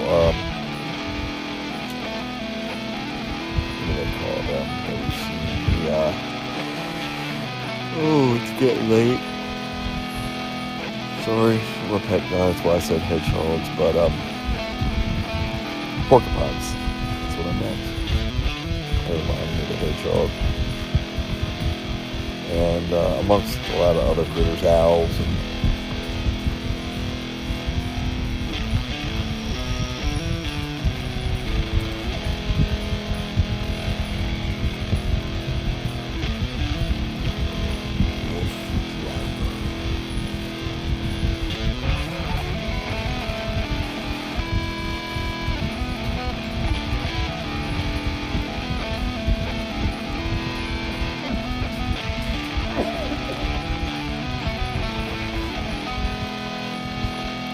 haven't seen much wildlife, Jimmy.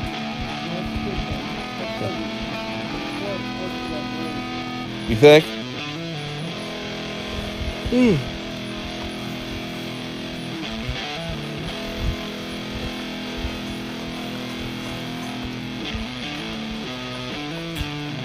Yeah, we figure for adventures, when we tallied it up, we're over 100,000 miles that not that we've traveled on the bikes with the dogs, but that we've traveled to the trails we've gone all over the east coast of the USA. What's to my left, Jim? Light? You don't have your light? Oh. Oh, are they camping there?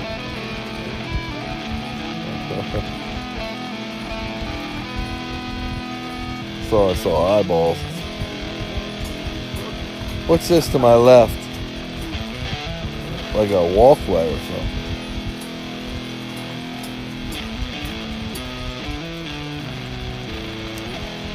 A few bridges, we're on one of them now.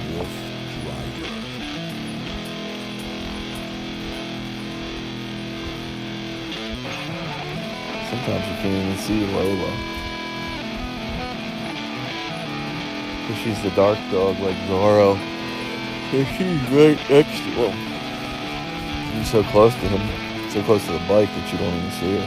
And that's how unafraid she is of the bike. And again, she's been with me for probably 2 months and never been on a bike like this or my rough board scooter or anything before she met me. And she's like a resident pro, trustworthy as can be, because I've always had a positive experience with her and training her on these vehicles and enjoying them because it's always been fun. It's kind of easy to train them to do this stuff once they get over. Little puppy. Oh my God, excuse me. Really bumpy, Jim. You okay? The blacktop was buckled here for some reason. I guess over the years, the heat. Shrinking and expanding. Everything we do, we make fun and positive experience and positive reinforcement.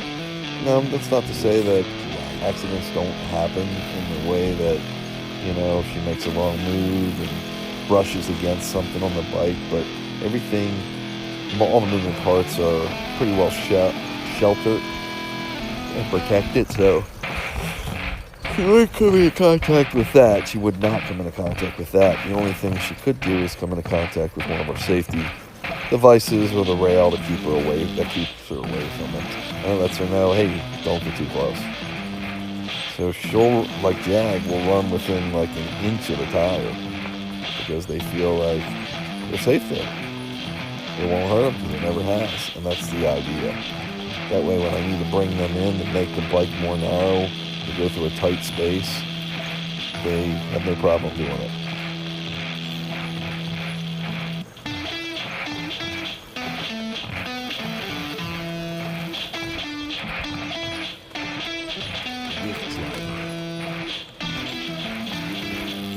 A lot of this buckling in this blacktop, Jim. A lot of buckling in the blacktop. Yeah.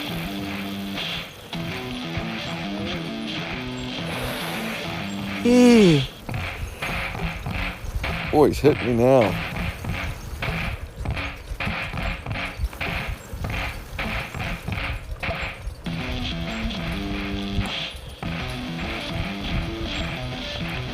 You see me across my legs.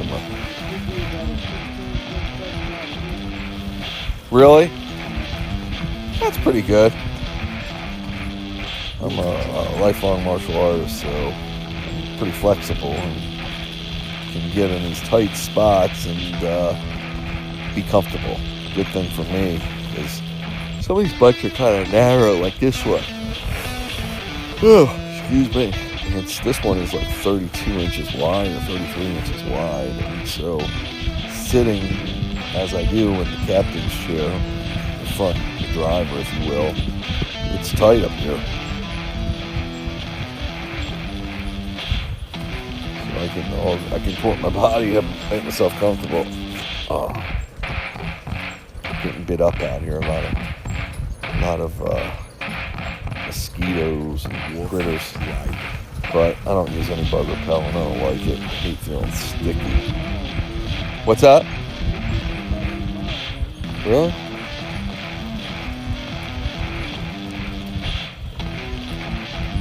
Seven and a half, yeah.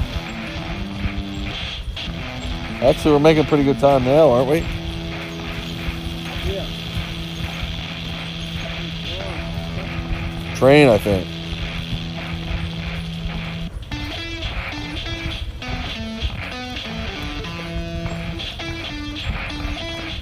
A lot of times the dog, well, they always dictate the pace. But if they're pulling, I don't give it any gas. I just let them go at your own pace. If I need to hurry them up a little bit, I will give it a quick shot at the throttle.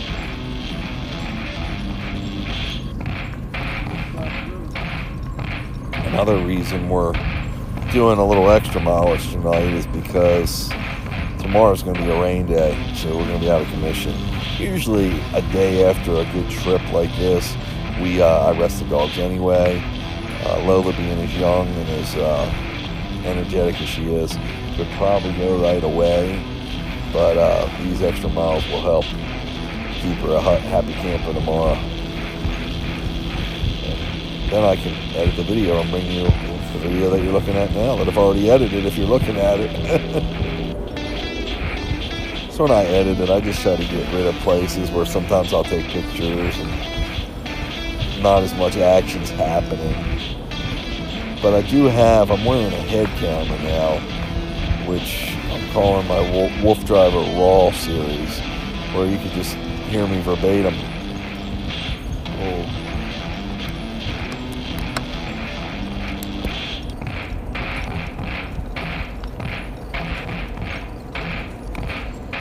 Sorry, just getting a message on my phone. You can hear me kind of unfiltered. We're talking behind the scenes and stuff. Kind of an interesting view, and I know that if you're watching me on the Wolf Driver Raw this video, you know about it. But yeah, it's kind of fun because, we got bloopers on there, and you can hear me thinking out loud a lot. I'll talk to the camera.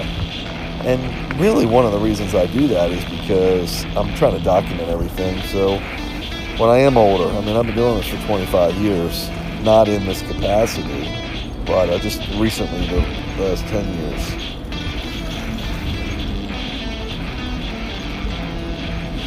I need to see your phone sending me another message.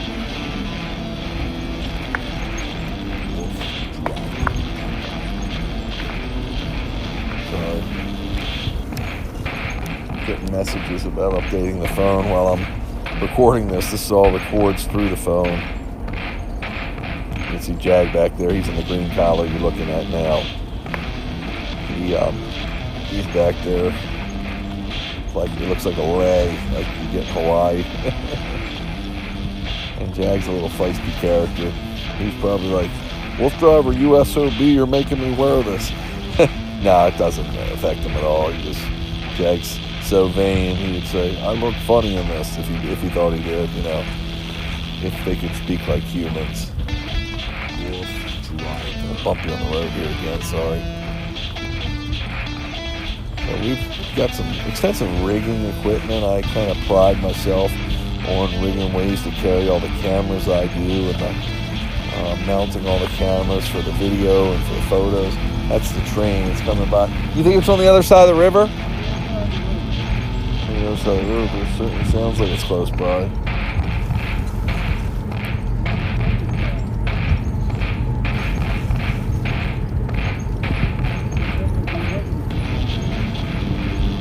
Yeah, I think West Virginia's on the other side of the river. That's the lay of the land. I believe that West Virginia's across the river and Maryland's on the other side that we're in.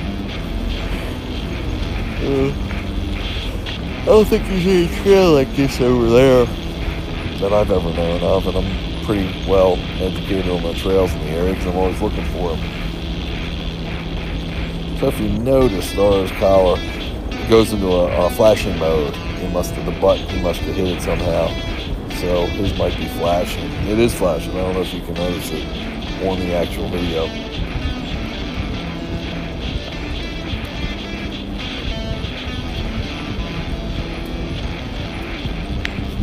Ooh. So the dogs will be laying in their crates by choice tomorrow because of the mileage we're doing tonight. All of the camaraderie that comes behind the traveling. They're in the truck for a while. They're excited in there. We go to location and we set up. While we're setting up, the dogs are anticipating. Let us out, so they can get out to the bike trail, and they usually have to wait there patiently. But that's also creating burning up some energy, really.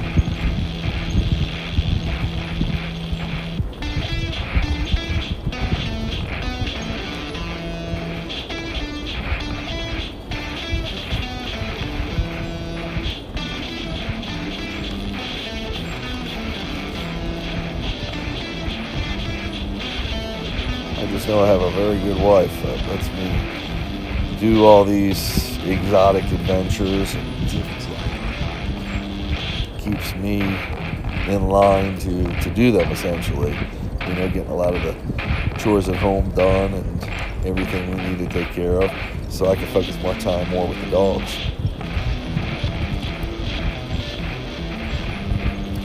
And I've been doing it with Zorro, Chase, and Jag for pretty much their whole lives as puppies.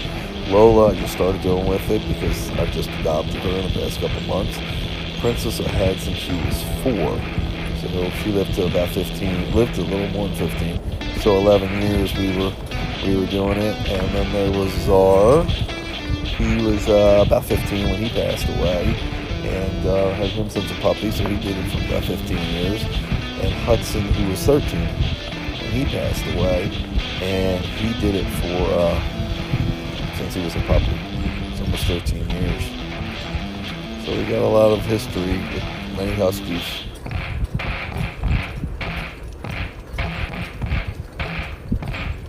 Is this a branch or something, Jim? Yep. think I can get by. Watch me. Come on, guys. G over. G over. How I look? And just like I was saying, we had a haul over. Yep, he's peeing. Yep. There was a part of a tree down. It wasn't real big. We could have moved if we had to. We do carry a portable saw. Again, you've probably seen that from trail adversities. I have some videos about that, and some social media posts of us getting around trees, cutting trees up on the trail. Even one we even moved that was in a road trying to get to the trail, and we were blocked, and we have a tow strap with us, and we moved it. Actually, snapped the tow strap. There's another falling rock sign. But yeah, Driver. so my dogs get a lot of exercise, and when they're home, quite frankly, they prefer to be in their crates. Now they have access outside anytime they want. Lola not fully yet because she's still sowing her wild oats. We're still training her, but she's developing wonderfully. When she's outside, I'm outside. And she's not unattended with her brothers because there's too much going on. She's too new. There's no rush, but I mean, I can train a dog for recall in usually 2 days, 3 days. So she's capable of free ranging right now, but because of the dynamics of the other dogs, the wolf pack, I'm just taking my time.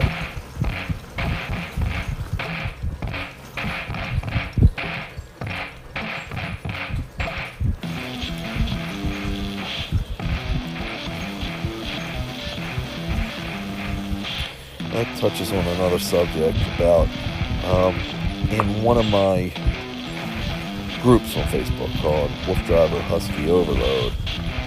Someone was asking about warm weather and huskies, and they naturally, I believe, trimmed their dog. They thought it was natural to do their husky with a top coat, and they didn't know they shouldn't do that.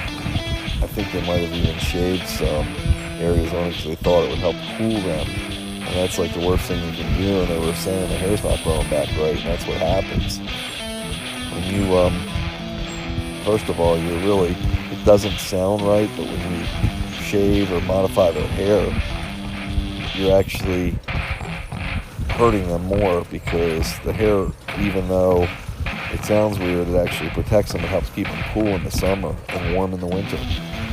They have a double coat, and usually that undercoat sheds, and the top coat provides protection against the sun and insulation against heat. So if you mess with it, you're messing up their natural cooling ability, and possibly messing it so the hair doesn't always come back. You know, sometimes we have to shave them because of medical purposes. That would be the only time I would ever suggest it. Otherwise, never shave or do anything like that to a double coated dog.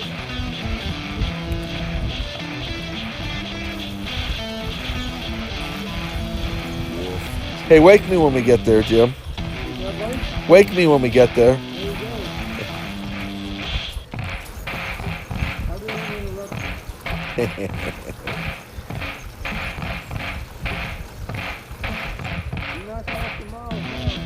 Are we? Yeah, we are. We're gonna make it, buddy.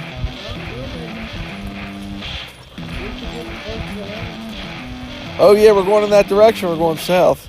That makes a big difference sometimes.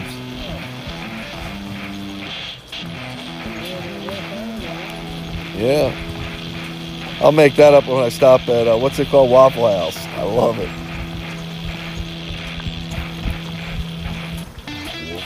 You get so much adrenaline on these dog trips that being up for 24 hours is not really that crazy. Now, I did get to nap, and that's part of the reason why I have a team here, so I can nap up, because I'm one of the most important guys. I'm driving the dogs. Can't really afford to be tired out here. So I'll sleep in the truck on the way here and on the way back, as well as I'll sleep tomorrow, and I took a rest today before we went. So not really 24 hours if you count my naps and my power naps.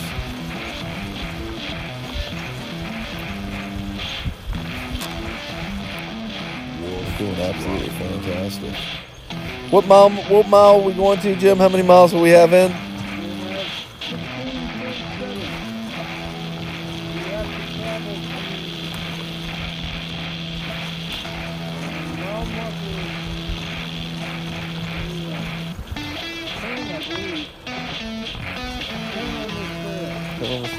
But I don't see any mile markers on here. Have you?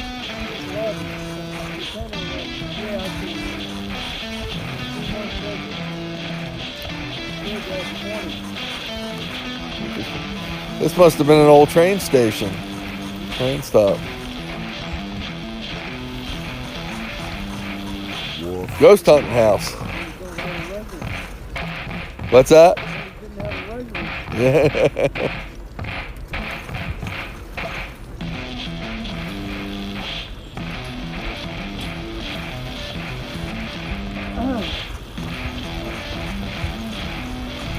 Hear another train in the distance.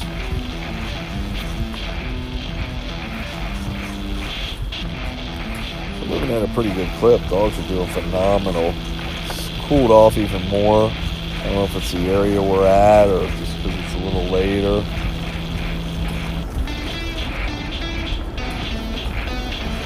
Probably 71, 72 degrees.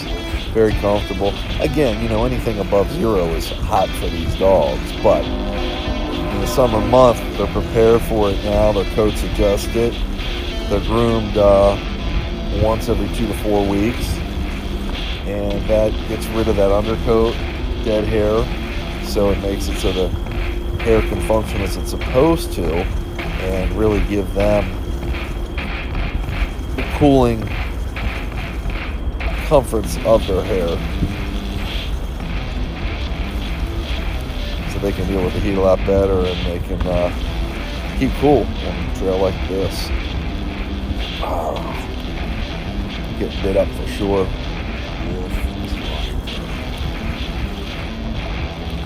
I am actually tired.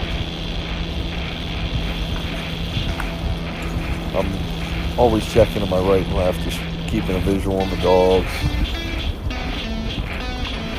And also, they haven't eaten because I don't feed them before a long workout adventure like this.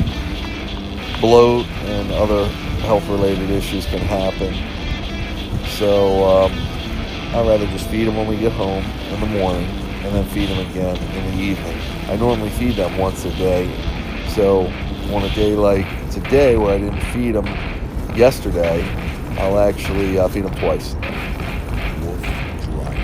Worked for me for years. I've done it. Been a healthy practice. Safe. I've had much success with that. So you probably will see the dawn with us. We'll probably be riding into the dawn within the next hour and a half, I guess. What a great pace they've got going. Really not breathing, not panting hard. I definitely am feeling it cooling off. Furthermore, it could be in the high 60s, as low as the high 60s.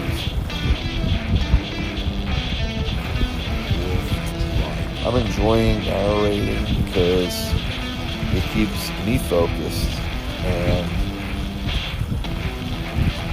I also learn from explaining all the different situations and training. Again, lifelong martial artist, and always in the martial arts, consider yourself a student because you can always learn from others, and that's the way I am with my dog training. I can always learn, and I like to keep that open mind, as I said. No real wildlife tonight. Some things because this is relatively close to a road and the train tracks, but for the noise, but I don't know if that's true. I just think Bartholomew saw eyes. I just think because there's so many acres in these parks for the animals to be, they stay off the trails for the most part. Not to say, like I said, we see plenty, but few and far between.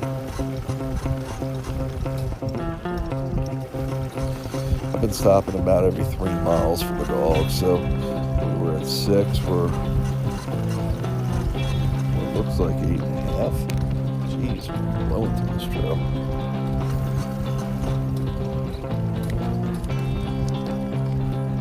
Yeah, almost 9 miles now. So, believe it or not, we're just halfway, but the first part of the trail was the most time intense because of the detour. So I'm going to water them within a half a mile or so now. When we get to 9, we carry with us, I've got a 5-gallon jug. Normally, we fill it about halfway, and we never need it more than that. But it does put some weight in the back, so as we go through the trail and burn that water up, it does lessen the load, which just helps the bike. Come on, Chase. Good boy.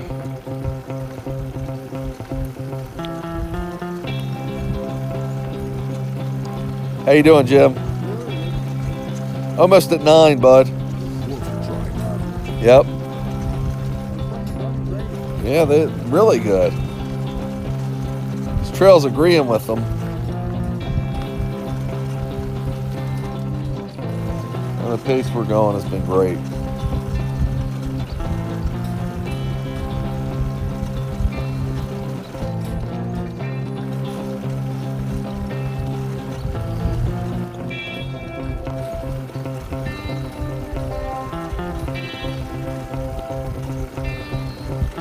Now, Friday, so tomorrow we're going to take off because, again, it's going to be raining and this will be a long trip for them, 16, 17 miles.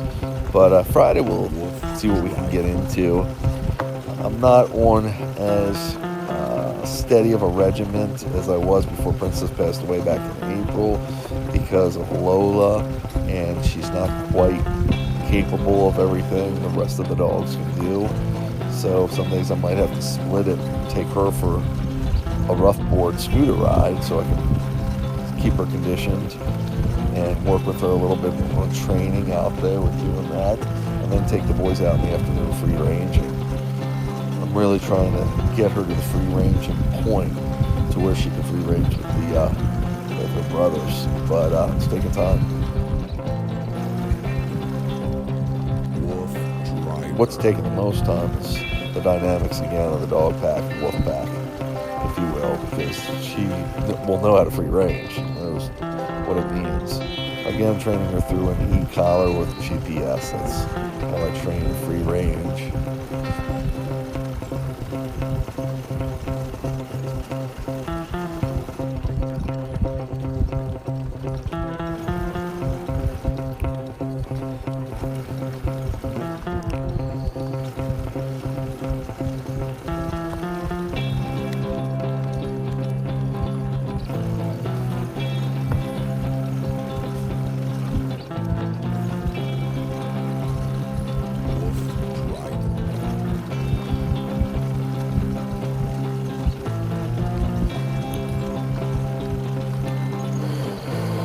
Whew. You did see me on the last stop. I kicked their pads. And they were cool like cucumbers. So they're not working too hard here. And I checked their ears. Again, they were cool too.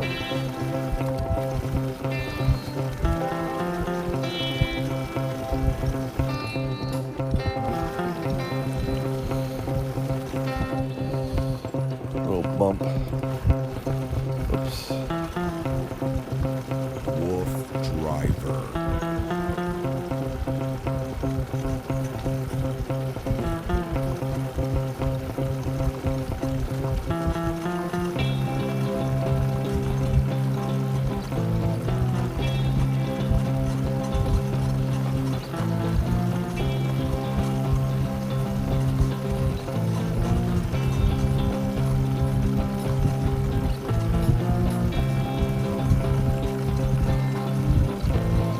doesn't get any better than this, folks. Just truly awesome.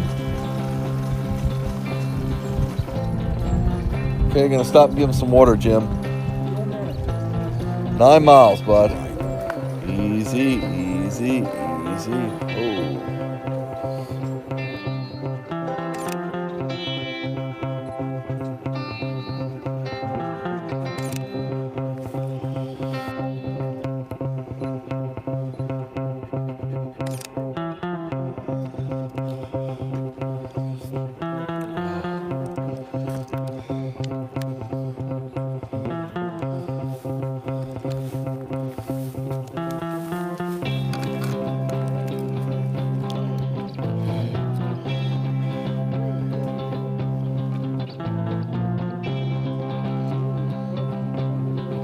Okay, we're 9.05 miles into our journey. What time is it, Jim? Jim's gonna do a time check for us. Dogs are eating moss because we got a lot of bugs here. They're doing great. What time? 4:29 in the AM hours, July 11th, 2019. And the rain is coming. So, whoops, I got bugs everywhere. Awesome trip. Hopefully it's not going to rain too hard. We're going to do a rain dance to keep it up. We're having fun. You ready? Come on, guys. Hike. Wolf Driver. You got the water bowl and you got my battery box?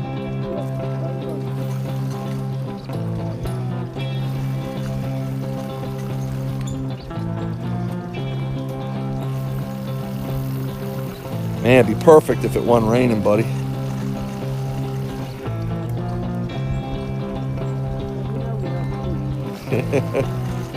Do you think it's just going to keep raining, or?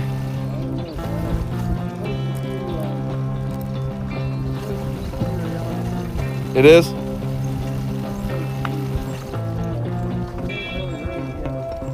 No, this is nothing, but we still got...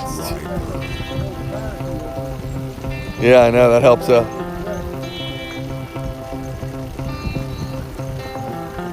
$18 mile, I don't know what that means.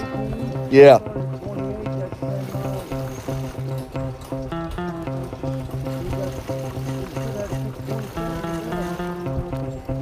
Guess what? The rain stopped, bud. I don't see nothing, though.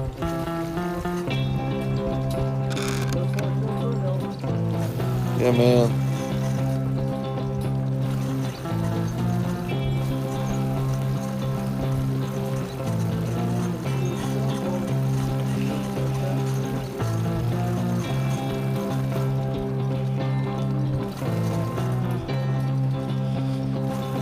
I saw where it was going to light percentage until we get to about 8 or 9 in the morning.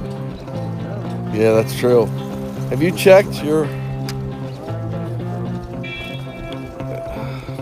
We get close to Hancock, we'll have service, like you said.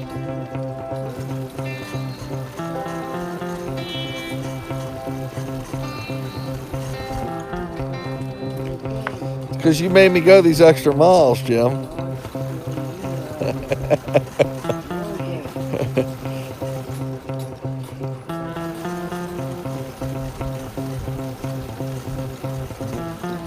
Welcome to the jungle, Jimmy. How long will that canopy keep us dry for? Oh, dead something. Smell it? Yep. Usually a dead deer, isn't it? It smells terrible. But how the hell did it get dead? I mean, there's nothing to hit it around here, really. Yeah.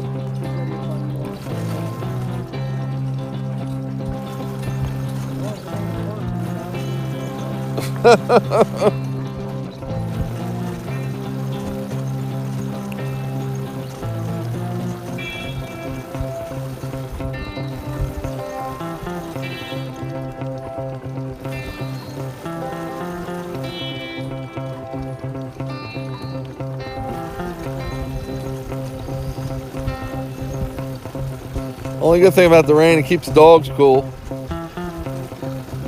Driver. Got a stop sign or something up here, Jimmy.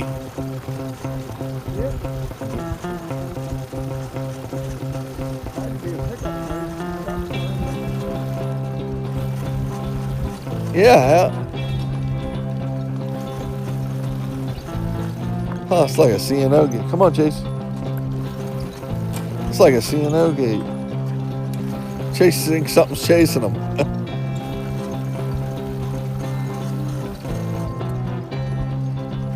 Hey, buddy, watch your dogs through the gate.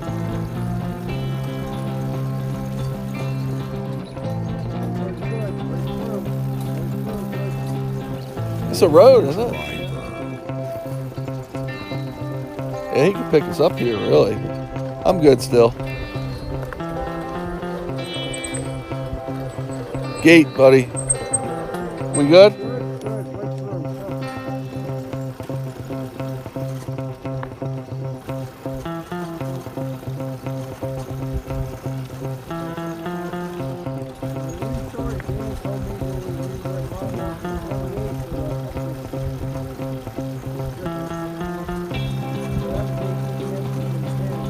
Nine and a half I got. Well, yeah. You know, this could be a little off too. Oh, I actually didn't turn it right on, so it probably is 10. It took me a quarter half mile to get it started. So.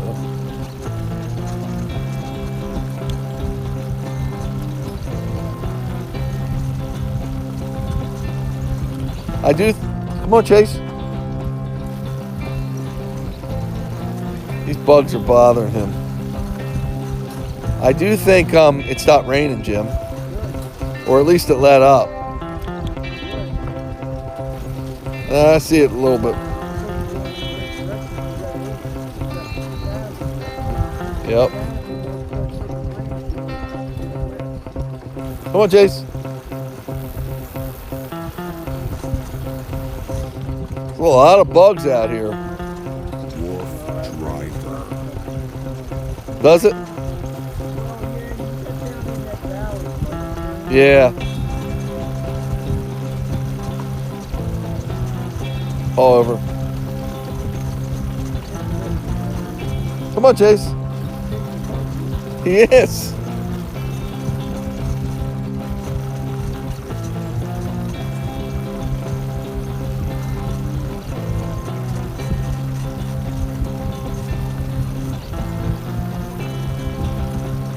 Looks like another road or something, Jimmy. Watch your gates, bud.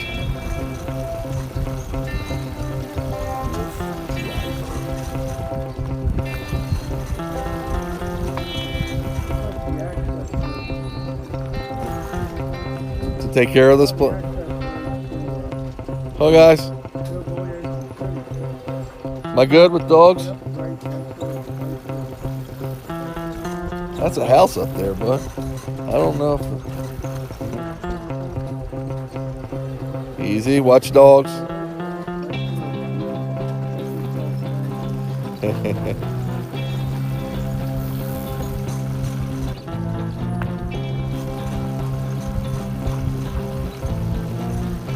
What I like to get the bike all loaded and then it can rain all at once.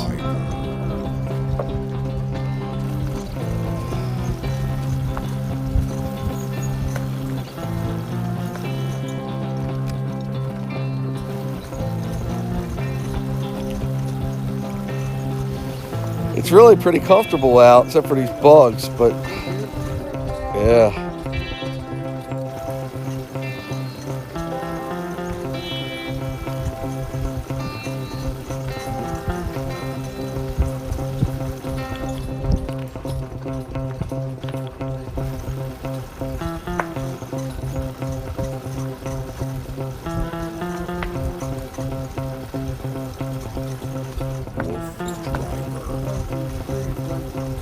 Am I?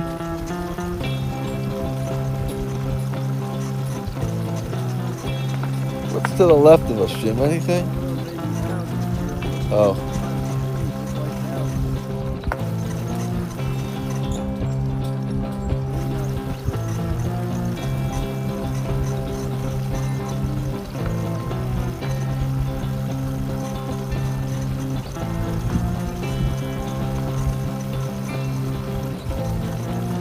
How's Jimmy? Thanks. Thank you.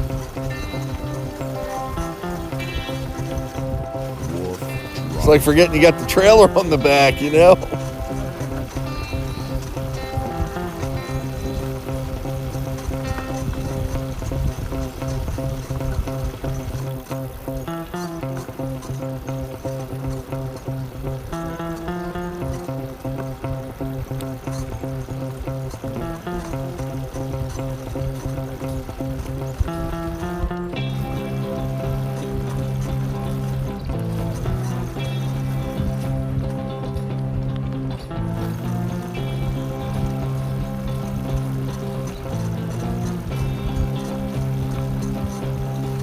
When you checked your watch, what time was it, Jim? Wolf Driver. Something like that. Where? Is he still there? Really? See if I can. I'd like to get a picture. No? Did he fly? Okay, I'm gonna go. Come on, guys. 440. So what's that put us at, Jimmy? Like you said, 10 miles right now. Well, it's 10. Come on. 10 miles according to this. Find me another owl, dude. He took off though? Turkeys are loud when they take off. It's probably an owl.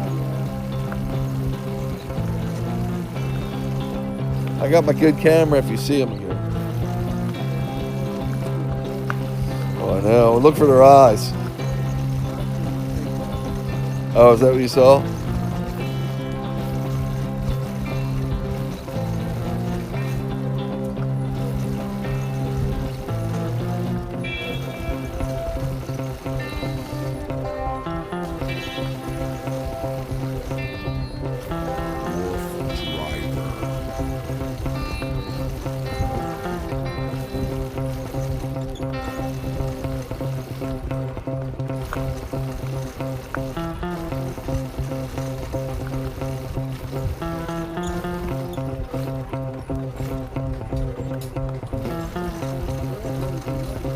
Beautiful.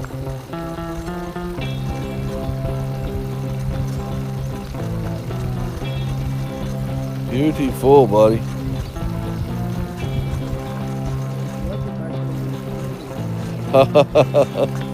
I'm glad it stopped. Well, I still feel a little bit. It's only got to hold off, what, another hour and a half?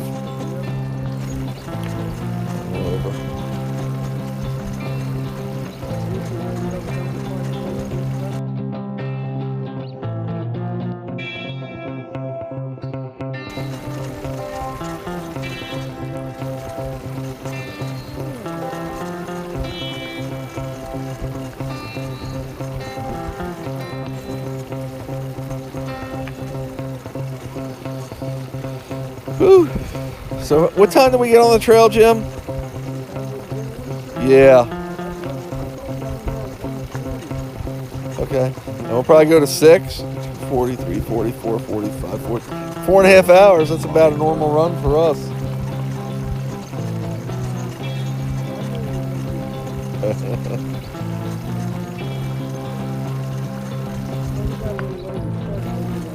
Traffic.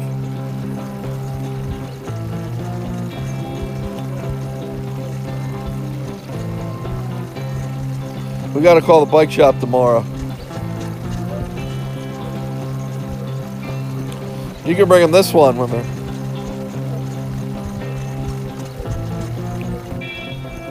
It totally stopped raining now, Jim.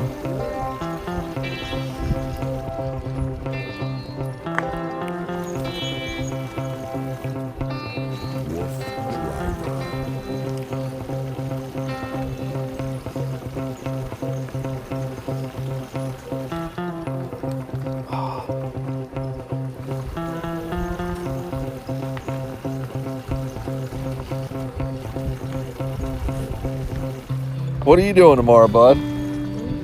Are you? Did you have anything planned?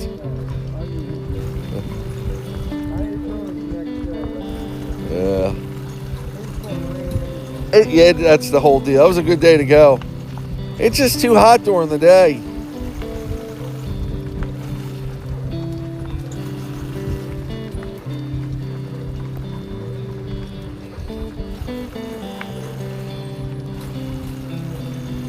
Gonna be hot next week too, bud.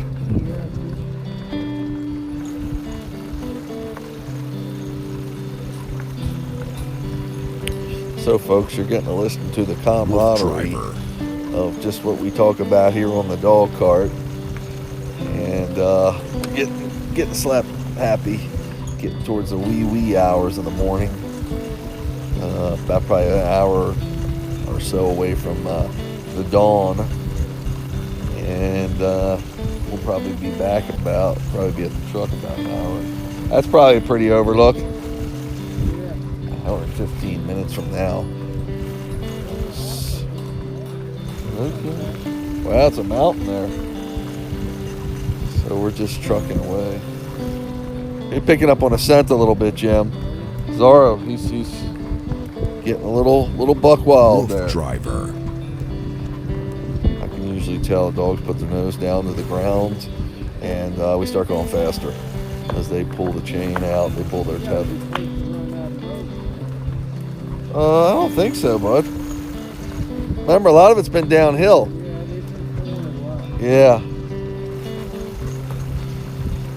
How much we say we get? And it is warmer, so. Something down there, it's a house, or what is that? No, I think it's weird. It was weird, whatever it was.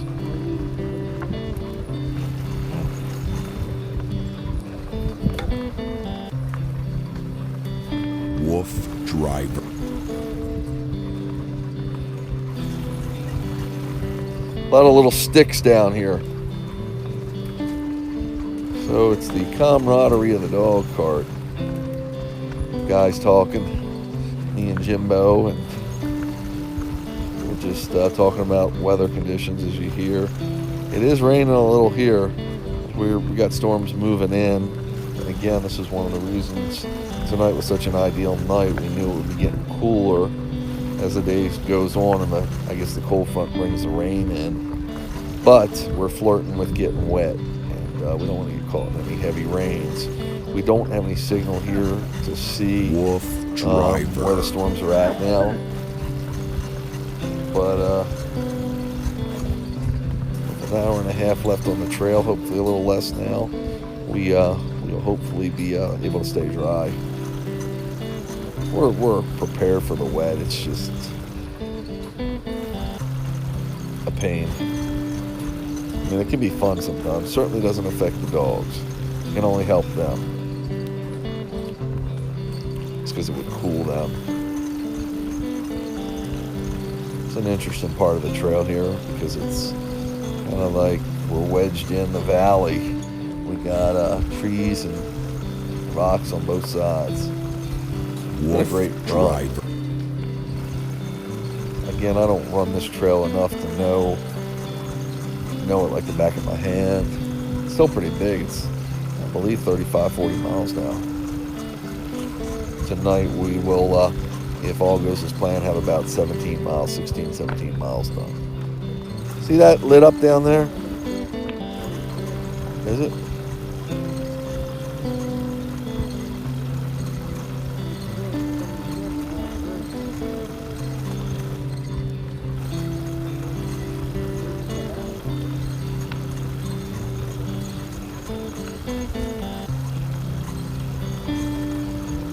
Wolf Driver.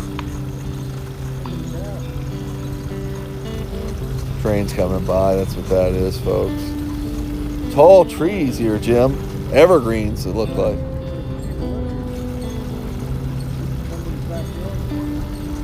Beautiful area. Yeah.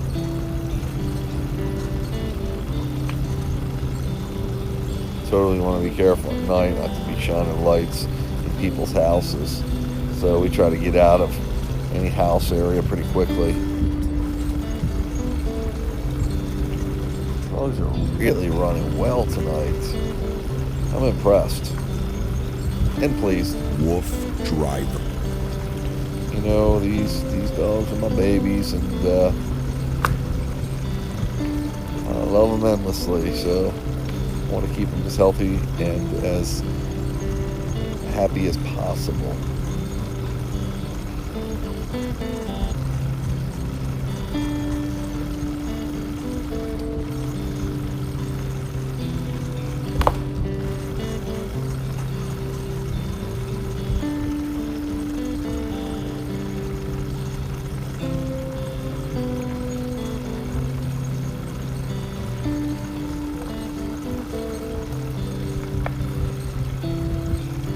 Wolf Driver.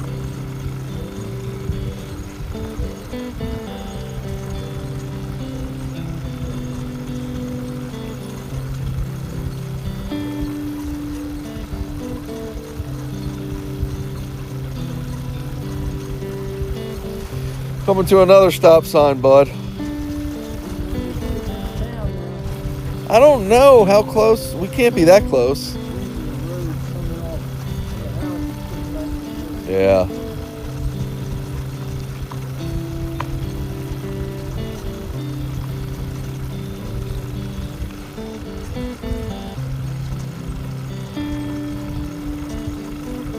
Wolf Driver. Watch your dogs, bud, through the gates. You watching, Jim?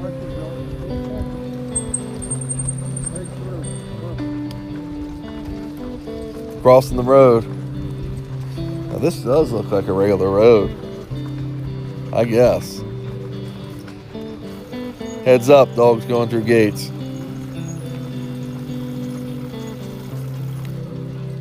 Come on, guys. Come on, guys. Good. Coolness. Wolf Driver.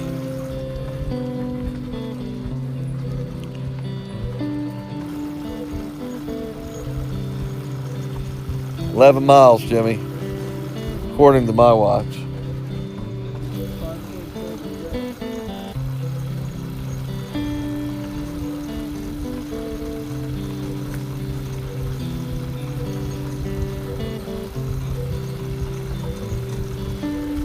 We did 2 miles since we watered them.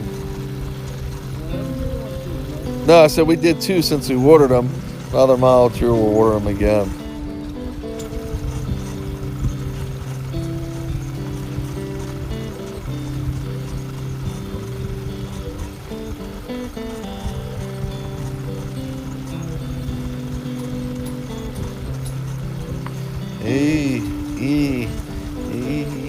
E-E-E-I-O-U. Wolf Driver.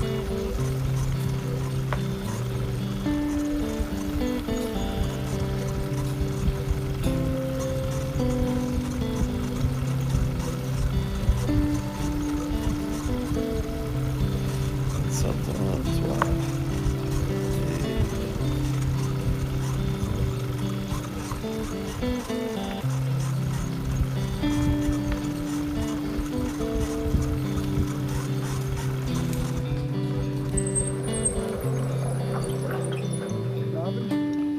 Yeah, Zara was backing off.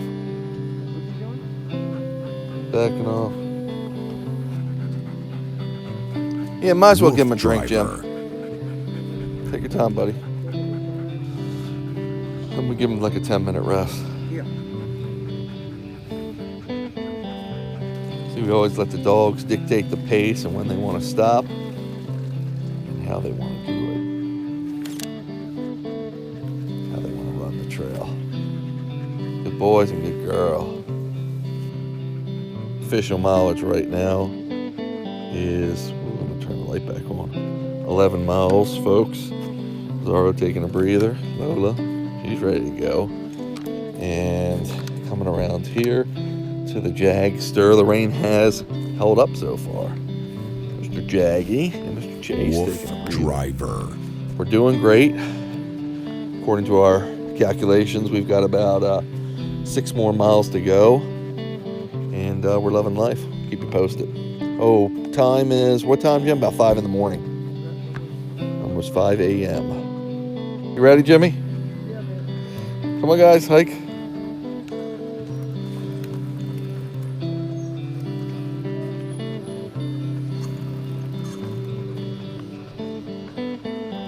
Take our time a little bit. See if they want to pull it off.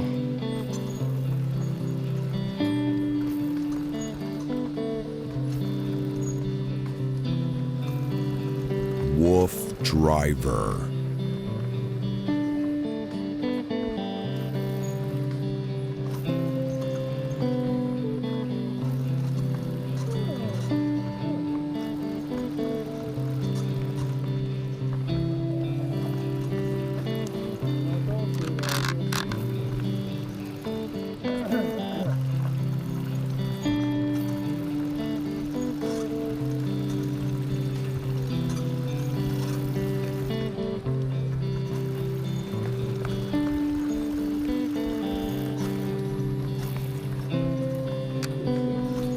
Yeah.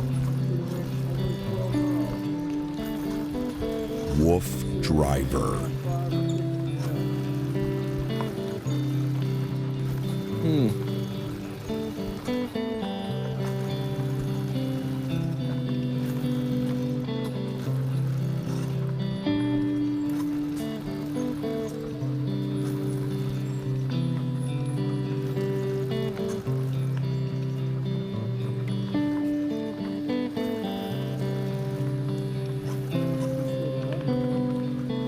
Yeah.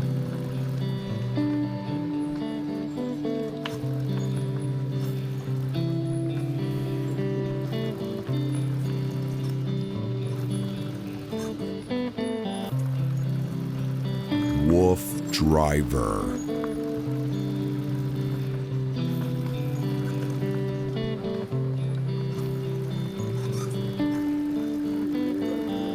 Is it? Yeah, I see it.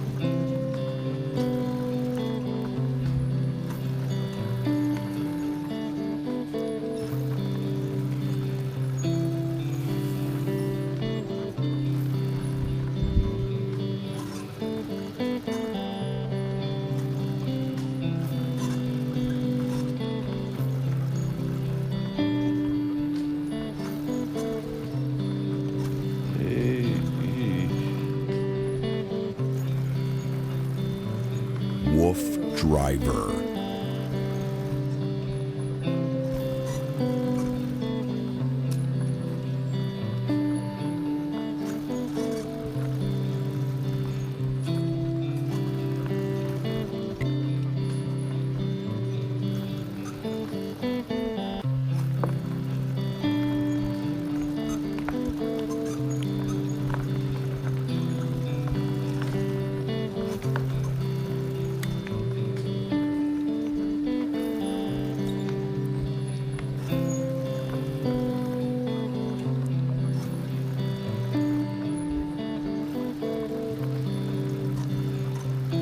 Wolf Driver.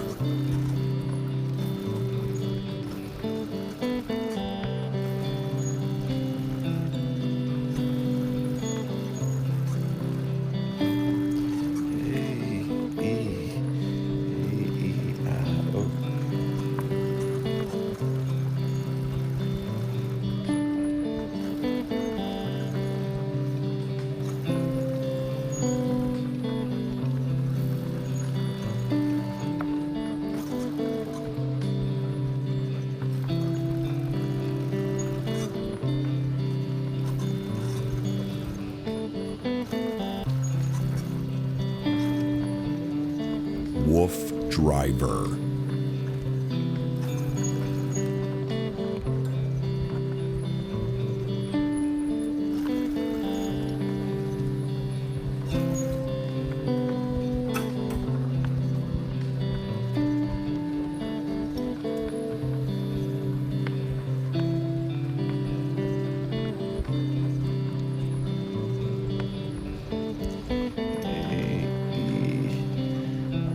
So folks, kind of out of things to say. I'm tired. It's been a long trip, a wonderful trip. And dogs are starting to kick it back in gear now. We were taking a little bit of a slower pace. Wolf Zara, who's the Driver. biggest, was getting a little tired. Now I always have a seat if someone needs to ride, we can put them into. It's usually not the case. Princess was the case usually because she was doing this stuff at 13, 14, and 15 years old, and still getting 3 to 5 miles in most of our trips. Again, we were running trips then about 10 to 15 miles. So we always have a rest area for the dogs. When they've tired before, Princess was the one I'm really tired of. Carried Jag too. Jag was not so much a tired scene. He was more of a didn't want to do it because there were loud noises. Wolf Driver. The tire was making noises, and he's very sensitive to different situations. So he didn't want to do it, so we comforted him. And that's another thing. A lot of people say, well, how do you know the dog's going to do it? Well, have you ever seen a dog do something you don't want to do? Hard to get them to do it, especially something like this where it's easy to reject doing it. And Princess had done that before a few times. That was more because of her stubbornness. She wanted it to be her idea. Jag was sensitivity to the bike sound. Sometimes, just like my brakes are going bad now, and you can really hear them squelching, screeching. And, Wolf Driver. the wheel that's closest to Jag was kind of doing that. So he was not a happy camper, and that went on for a little while until we could work the kinks out. It wasn't in danger of anything. It's just, the way he perceived it. But we worked through it, and it makes him stronger. And sometimes these dogs, I notice they develop fears as they get older sometimes, even though they've had good experiences. It's like thunder. Princess was never scared of loud noises and thunder, but as she got older, she got scared of it. Same thing with one of my older huskies, Czar, back in the day. He's long crossed Rainbow Bridge, but he developed the fear. So I don't know if it's because they're hearing Wolf fades. Driver. They can hear less and they feel the vibration of the thunder, and because they don't hear as well, they don't know exactly what's going on, whatever the case may be. But vibration definitely has something to do with dogs and how they communicate in some ways and how they perceive different things. It's very interesting.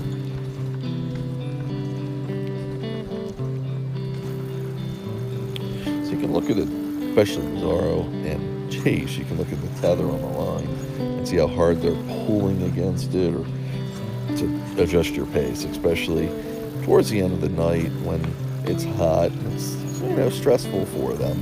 I look for signs like that just to better gauge my pace, especially when we've got 5 or so miles to go.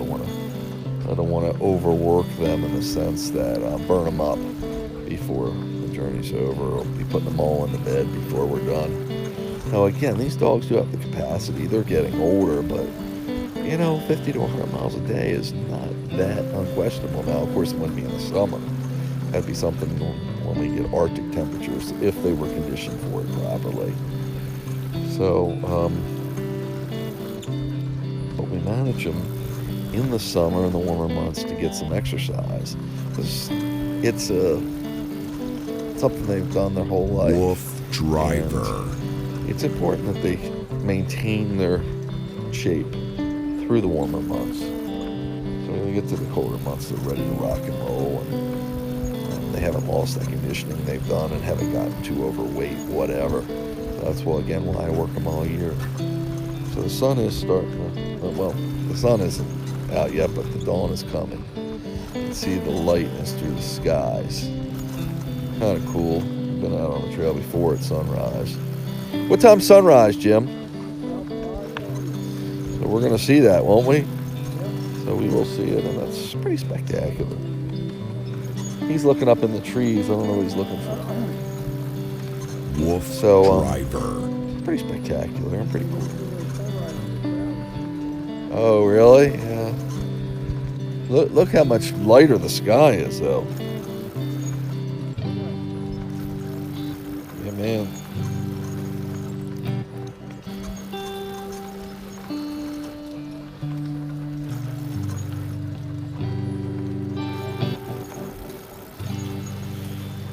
I've had quite, not a ton, but quite a few videos where we've done some sunrise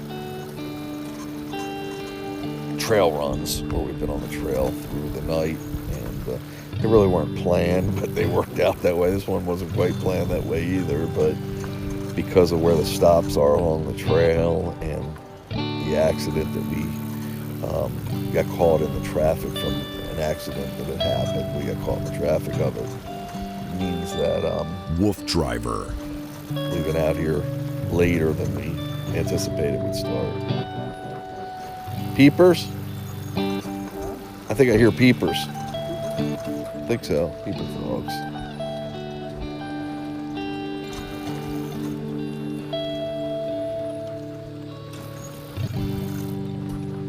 Dogs are doing so good. So again, you know, something like this bike or the scooter I have at home are really important tools for working the dogs. I wouldn't be able to walk this distance at a pace that they're comfortable with, even if I could walk it. And Wolf Driver. in conditions like some that we've gone through even tonight, earlier when we started, the mud and some of the rocks, that would preclude me from giving the dogs really the exercise that they crave. That's why, like, when I adopted Lola, got her, first thing I did was teach her, well, first thing I did was make her comfortable with me. But in between that and teaching her some proper etiquette, I taught her the bike, because I knew the bike would be one of the most valuable resources and tools she could learn about.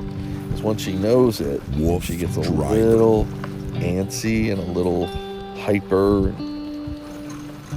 Quite frankly, just something we call the zoomies. We're just zooming all over. Put her on the bike and go. So once she's taught, she can focus that energy and really proceed to let it all air out and hang out. And that's basically what I taught her, and it works like a charm. And for all the people that always say to me, hey, Wolf Driver, what can we do? We've got a hyper husky and we just can't handle all of the energy from him or her. And I always say, Wolf grab a bike, Driver. grab the proper tether. There's a couple devices on the market. I think there's probably a handful. Buy one you like, or I can recommend one in particular depending on the style of your bike or what you're riding, the scooter. And you could get this device, be riding with your bike within a day, or with your dog on the bike within a day or two. And it's just awesome. Can't tell you how much. I mean, I got my first one when I had my first dog, first husky. He was maybe a year, and I needed a way Wolf to Driver. get some energy out of him, and I wasn't as physical as he was. And because I'm in the pet business, I've been in the pet business for years, I went to go to a pet trade show and I saw this device that attaches safely to a bike and allows you to tether pretty much any dog to the bike. And I got it at the pet trade show. I'll never forget, it was in Atlantic City. Brought it home, picked up my dog, he was at the kennel, and got him on the bike. And we went for, I don't know if it was a half mile or a mile, but as soon as I did it, he was gone. He was like, that was great. Went home, fell asleep.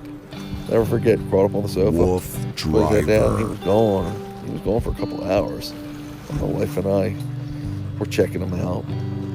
Didn't want to overdo it with him, but half a mile or a mile, whatever it was, I knew it wouldn't be too bad. And all of a sudden, we got in a routine of doing this. And he was a tired dog, and his behavior was remarkable after that. I mean, he really mellowed, even for a young husky. Still had the zoomies sometimes, but nothing that wasn't cured pretty easily through a little bike ride. And then when I felt so comfortable to be Wolf Driver. Come on, Chase. That we had this bond and this teamwork we were able to do whenever we wanted, quite frankly. And I was doing it at least 3 times a week, if not more. I figured I was ready for another husky because I found a way to control them and to keep them really happy and not be a big commitment of time for me. So I got another husky, taught him the bike. Now I had 2, one on each side of the bike, and they loved it. And we had a favorite trail we hit not far from my house because I was working more hours and didn't have the freedom I do now. Wolf We would go to the Driver. trail and air it out. We would do it in the neighborhood. And then I said, you know what? I'm ready to crank it up a little more. What else can I do with these guys? And that's when I found the Seiko cart. The Seiko cart is a dog cart that they use to train lead sled dogs, because you can give the dog a command and you can follow through with it. For instance, if you say left, that's haul in sled dog talk. You can say haul, I don't want to say it too loud because my dogs know it, and steer the Seiko cart to the left, and the dog learns, oh, that's the command to the left. And you can use the brake and tell them to, whoa, Wolf that's Driver. sled dog talk. You can stop them. So you teach them these commands and they pull. The Seiko cart is, quite frankly, not a pedal powered, not a motor powered, just a dog cart that they pull. But it's super lightweight, and it's got tow bars on it, which are attached to a specialized dog harness, and it prevents them from backing out of their harness. So when you teach dogs to do this, to actually pull a dog cart, the first times they do it, that is not a natural feeling to them at first. So they feel the resistance. And they think Driver. that they can't do it or they're supposed to stop. But once you get them over that hump, and they will sometimes try to back out of a harness, and they can a lot of times. That's quite frankly why you would see me with Lola on the rough board scooter or even on this dog power go-kart bike with what they call a limited slip collar, which is, if you can imagine a choker collar. I would never use a choker collar in this situation, but it's like a choker collar, but it'll never choke them. It just has like an inch of play, so it's limited.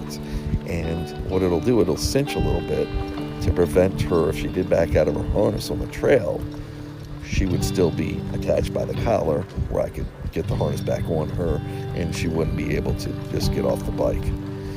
So the limited slip collar would have to be connected to a longer tether than her harness tether, because you wouldn't want to Wolf take a chance Driver. of her pulling with her neck or collar. And I explain that all in one of my videos or a couple of my Training Lola series. But the Seiko cart is amazing, and it really is a lot of fun. And it would be hard to use a Seiko cart on trails like what I'm doing with these special bikes, my dog powered go-karts, because there's no assistance. You would have to get out and essentially push it, which I use the motor for and the pedals for. So I couldn't go to these more exotic trails with the dogs, and I'm not set up. I could run 4 dogs on there. It's Wolf a little more Driver. complicated because it's set up for 1 or 2 dogs. And 1 or 2 dogs of 30 pounds, one dog can pull a human on the Seiko cart on level ground or downhill, of course. It's really interesting. You can look that up again, my Wolf Driver YouTube website or my Wolf Driver YouTube page or my Wolf Driver website. And you can quite frankly just put Wolf Driver Seiko cart. So we're still humming along. Daybreak is approaching. It's doing a dog check now. Roughly, it's got to be 5:15, 5:20. And we are 12 and a half miles in. Wolf Driver. We might have some signal, Jimmy. You might try to contact the boy, huh? Yeah, so my phone just, Won't come on? yeah.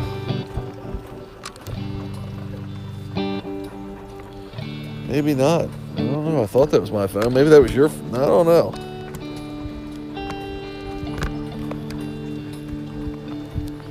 How the dogs look, Jim? Yeah, they're pretty good. I got 2 bars. Yeah? You try to find Okay. You're right. We're getting closer to town, I guess, huh?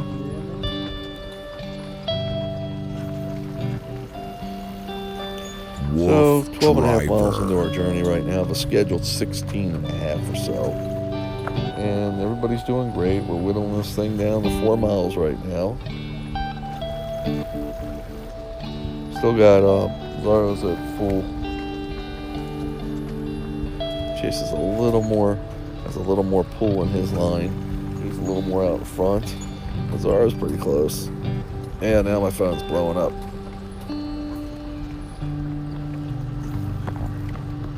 So sorry.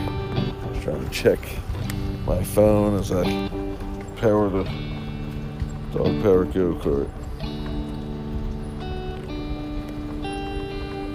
As I drive. Wolf Driver. So that'll be a cool experience to have this on video, to be out here. In case, no, not enough signal. In case you've never witnessed me out here in the, as the sun rises, or at least the dawn breaks. So the camera will become a lot more visible because we're gonna get regular sunlight, even if it's cloudy. And it'll be cool. We haven't had contact with our wingman, Dan, but Dan's following us on Glimpse. We did lose reception back there. We're just on the outskirts of Hancock. Ooh, mosquito just got me. Hancock, Wolf Maryland. Driver. And Hancock's a fairly big town, I mean, relatively speaking. So we're going to get good enough reception to probably talk to him as soon as we get closer to Hancock, and just let him know where we're at, what's going on. Hopefully he'll give us an updated forecast on the rain. I just felt the rain drop. Tons of bugs out here. Dogs are doing so good. It's really incredible.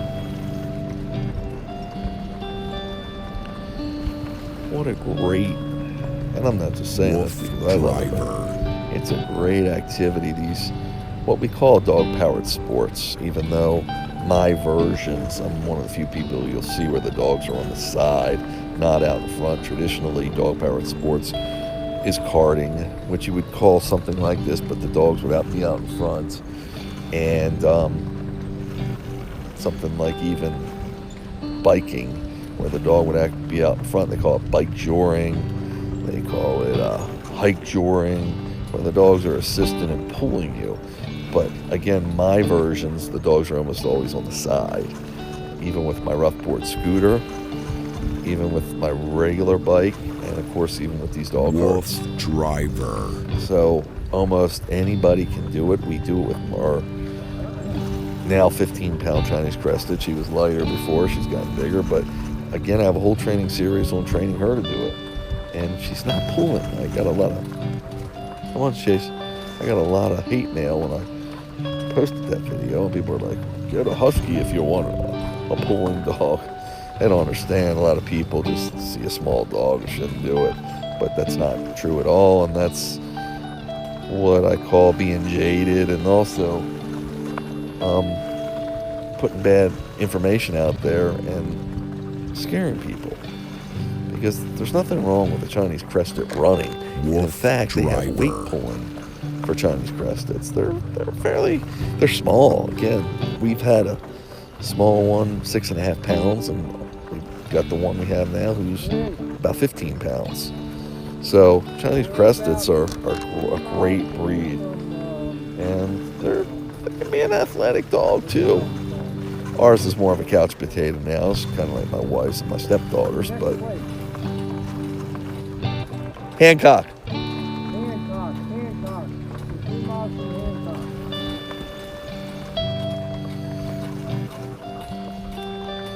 So a lot of times people. Well, that's about where we are. Wolf driver, Okay? It's a big parking lot. There's a boat ramp there. It's a big parking lot that goes into the boat ramp.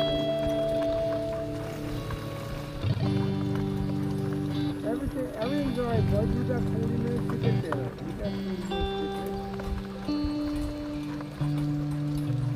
I'm losing you.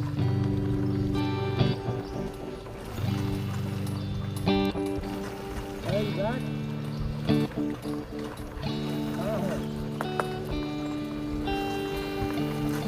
So I think sometimes people actually complain and stuff like that because they don't want to wolf get off driver, their butts and work with their dog.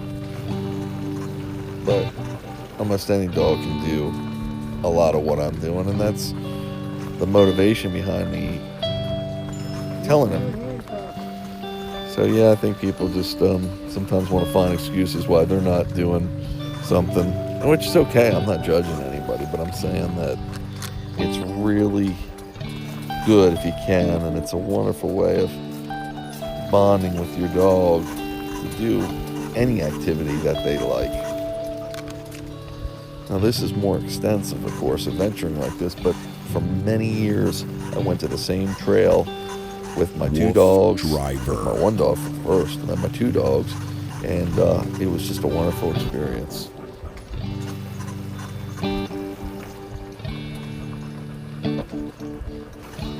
Wow, this is cool. Yeah, that's the Potomac. Everything still good? Yeah. That looks like the sun over there, buddy.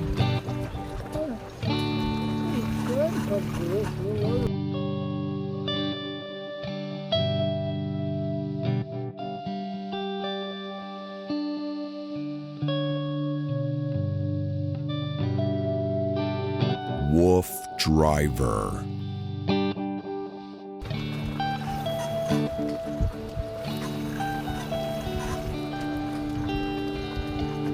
Is this a bridge or still part of the trail?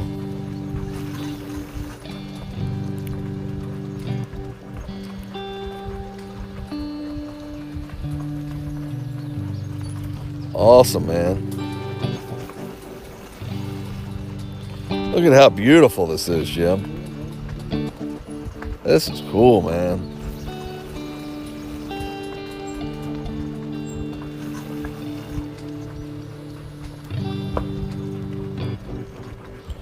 So wolf folks, now you driver, can really see. We're still using the infrared camera, and again, that's why everything's got that pinkish skew to it. But you can really see how the topography of the land, the lay of the land with the mountains, and we've got the river sometimes we're getting peaks of.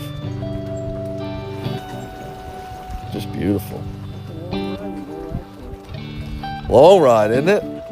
They don't even tell you, you know? But we did cross a couple streets, Jim.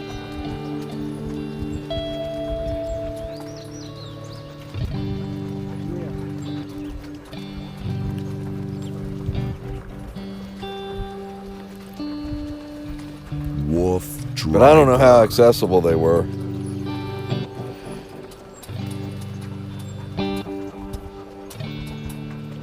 Dogs look great, don't they?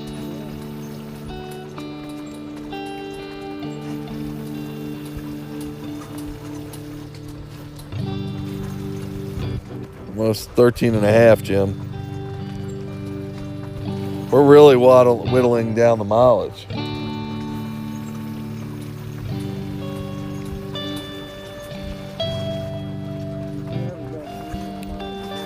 Three more miles, yeah.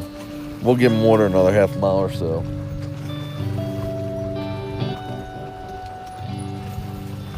wolf driver,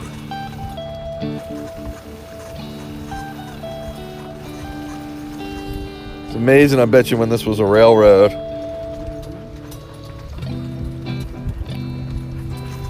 That's what this was. This is a rail to trail path. So it meant it was at one time a railroad, and they converted it. They took the rail bed up and made it into a pathway that for biking and pedestrians.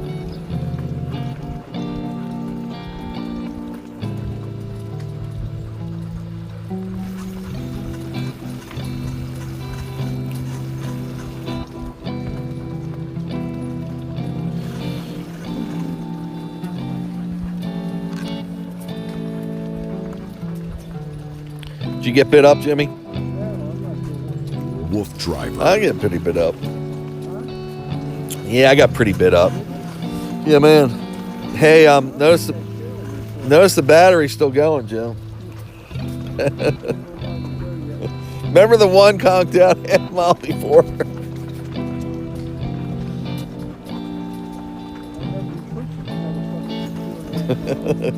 Yeah, we did.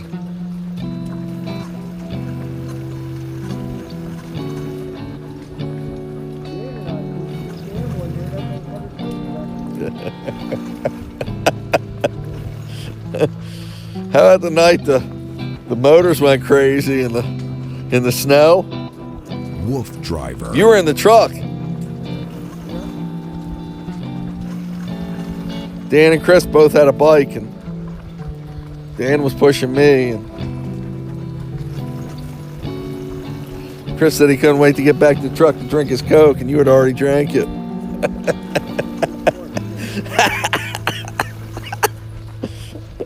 Hey, look, that's a cave. See, Jim? They won't let you go in there. I wonder why.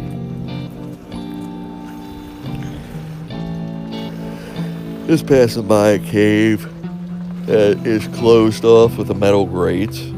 We've gone caving with the dogs if you've seen us. And again, we'll look that up on my YouTube channel. It's remarkable. We would explore that cave if time permitted. I'm trying to get home now. I'm tired, but if we could, if it wasn't graded, it was graded, so it wasn't a question of anything.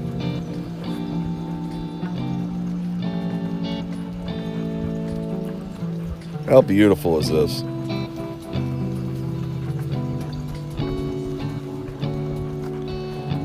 What do you think the temperature is, Jim?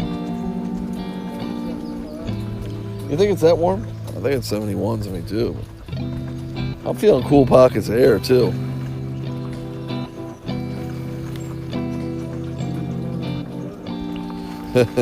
Wolf Dogs are really Driver. doing remarkable.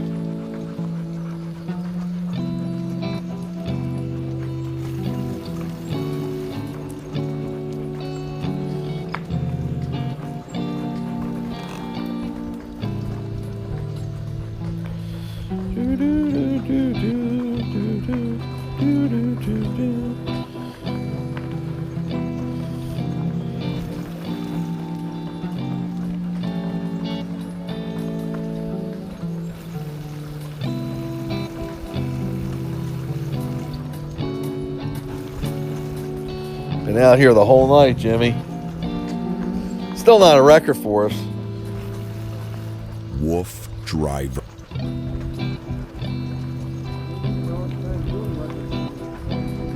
Oh yeah, I know. Yeah, but it's a hard time to stay in the dog cart for 5 hours when it's real cold too. They like it, but we don't. We like this, but they don't per se.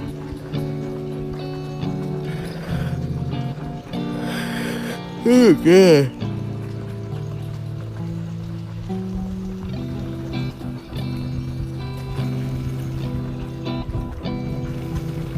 Look how good that rest did them. But also I was a little slower on this Wolf last leg. Driver.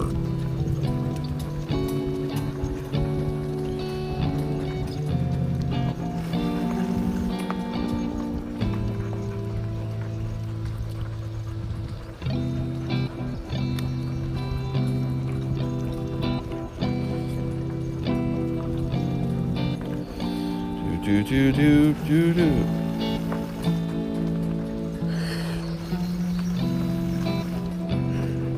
Oh, excuse me. At one point I was really tired. I'm over that now. I'm just hungry now.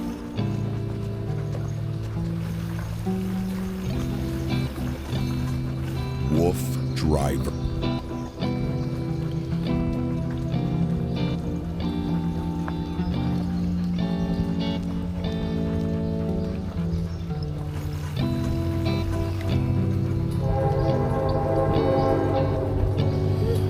Choo choo, Jimmy.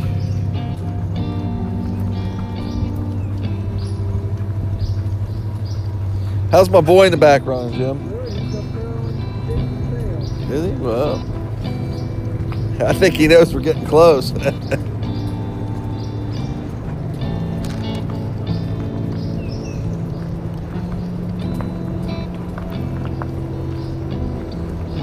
Wolf driver.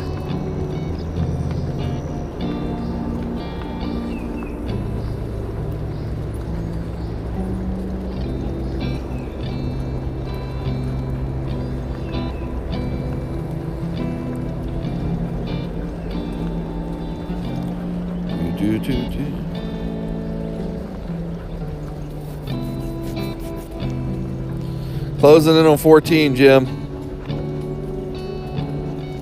We'll give him some water up here, 14. Oh, dear. Jimmy, right here.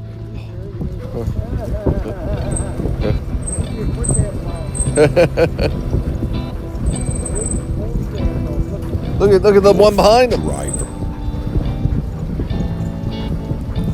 Oh, right here. Is that a deer? Yeah. To your left, Jim.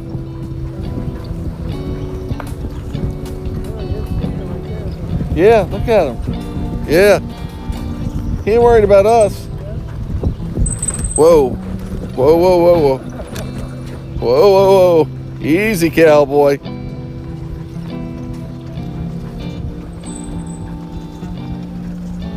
Camera look good still? Let's give him some water. Oh, guys.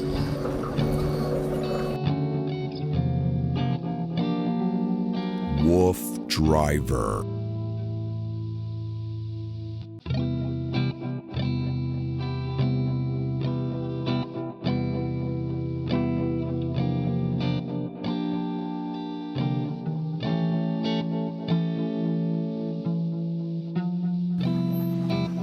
Okay, folks, so what you're looking at is the dawn. The sun is not risen yet. What's the official time, Jimmy? Okay. So Jim just told me to wait. You heard it right here, folks. The dogs are doing great.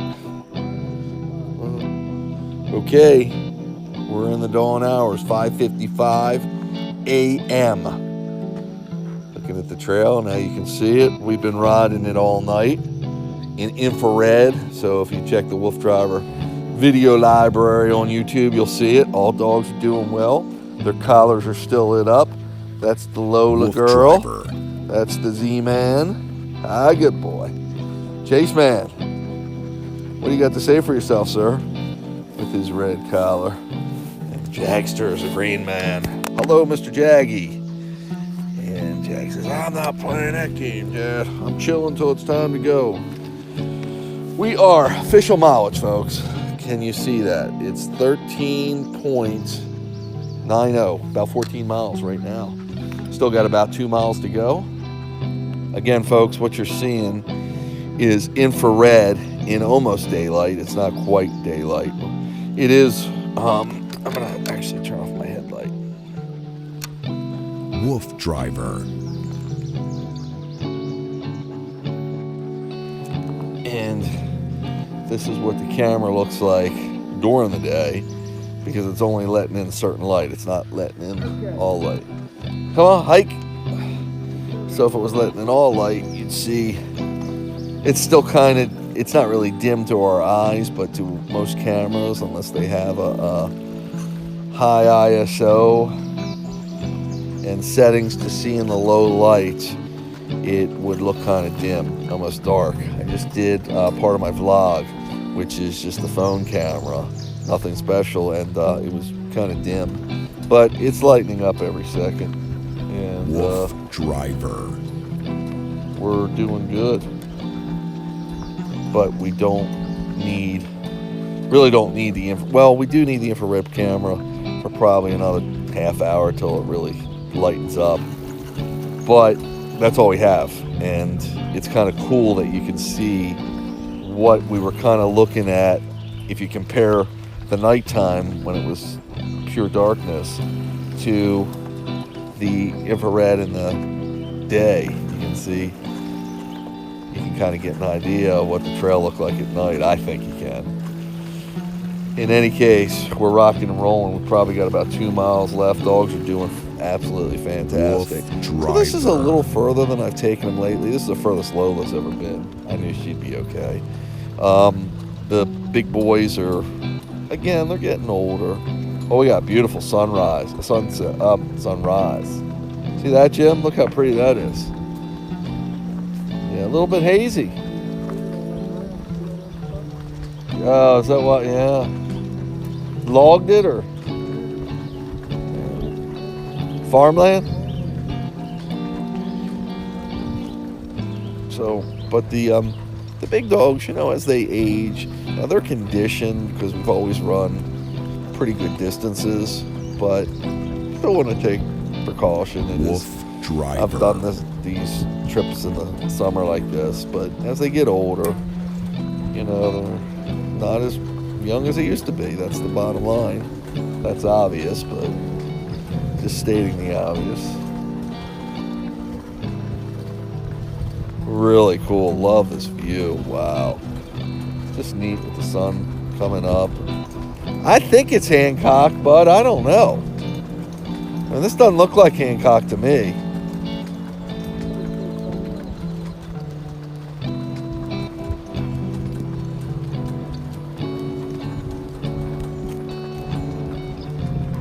Now we're in the daylight. Look at the dew or the smoky. Are they rain clouds? Dogs are actually going pretty quick. Slow them a little bit. We got Jag bouncing in the back. He's got shorter legs, so he bounces when we go faster to keep up with the longer striding dogs like Chase, Zorro.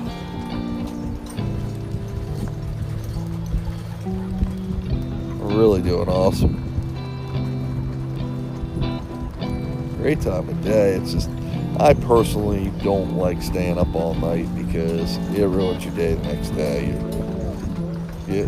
Is it abandoned? Driver. Wow, that'd be a heck of a house to go in. Just because the next day you gotta rest, and we're gonna get home late enough where it's gonna be a definite rest day. Oh, look at that, Jim. Wow, that's a good one. Doesn't even say no trespassing. This one too. Is that abandoned too, Jim? Yeah. So we're always scoping for new property to do our werewolf's ghost hunting. And we could coordinate that with a run on the trail like this. So the dogs could rest while we ghost hunt. Someone stays and watches them. Huh, I wonder if that... No, I don't know what that is.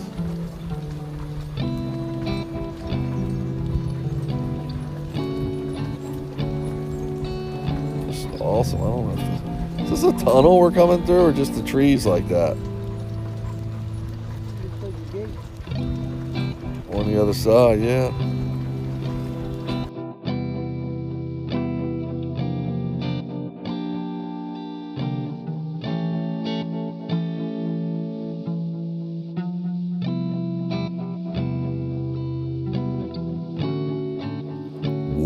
Driver.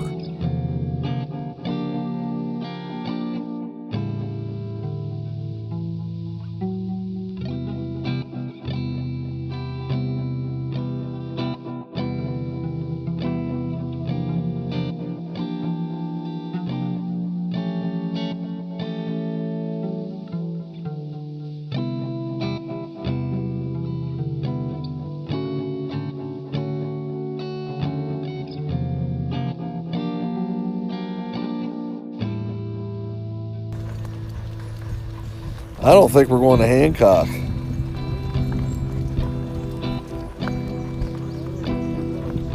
Wolf Driver.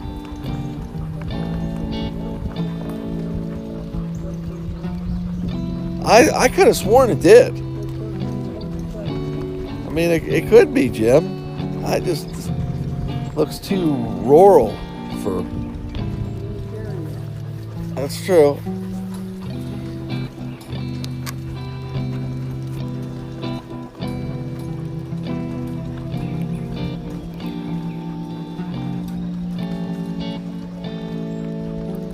Somebody walking up here or something, Jim.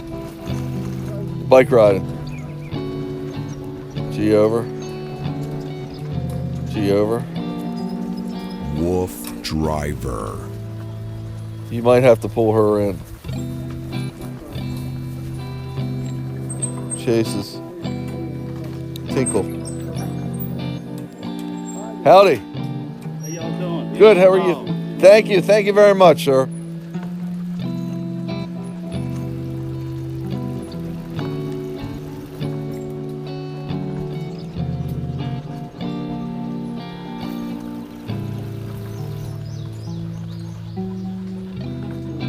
Locker Road.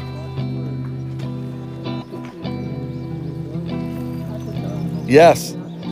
Chris pissed us up here. Yeah, we're not far from Hancock here. You're right. Yeah. Yeah, you remember? Yeah, I do. Hancock is right up the road, Jim.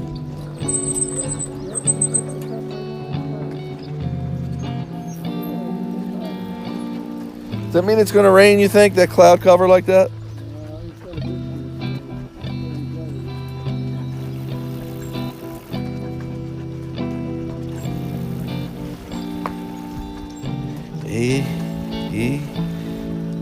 Skunkage. I smell skunk, man. Yeah. So folks, now the daylight is in and we just got a great view of what would look like, I guess, the Smoky Mountains do. It's the cloud cover so low, probably because of the pending rain, that it's covering the treetops towards what I guess are mountains back there, higher elevations at least, and just got some good pictures. I encourage you to check out my Flickr library, like 26,000 pictures. Been doing this, been marking them on there. I don't know if I've been on there for 9 years, but the pictures go back at least 9 years, and almost all of it is dog related in some way. A couple concerts I did in 360, this desert trip we went to, my wife and I, and I'm one of the first people to use 360 in the way I'm using it. Wolf Driver. Who, I think the Rolling Stones, maybe Bob Dylan. It's quite remarkable. I'm looking at my pants. I am muddy. What's the mileage at, Jimmy? 14.65, bud. Yeah, that's right. I wanted to go further, Jim. And he said I can't pick you up for another 10 miles or so. Yeah. As he said, once you go back in there, can you believe there's no real access back there?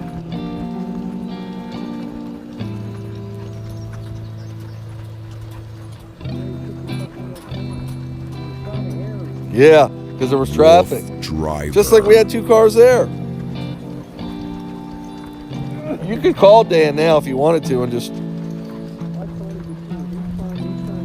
Okay.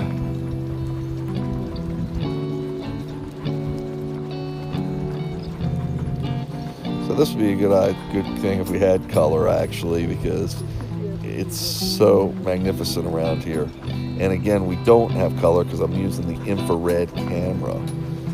You saw what it does at night. How cool it really is. And how well the dog's collars show up on it. Just to give you an example, so it works well. The collars work well for Driver. our peripheral to keep track of the dogs well, where the position is without having to shine a light on it.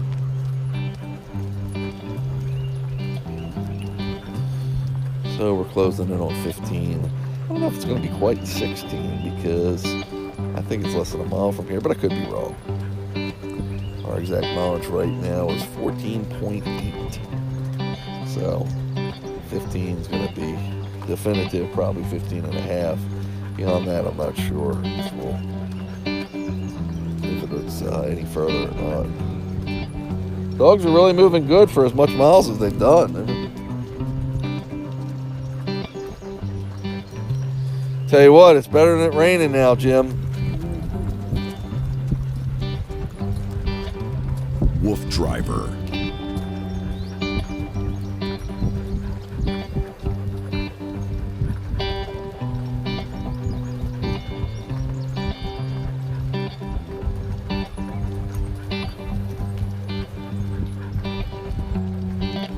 Like a drift driver on the buffalo.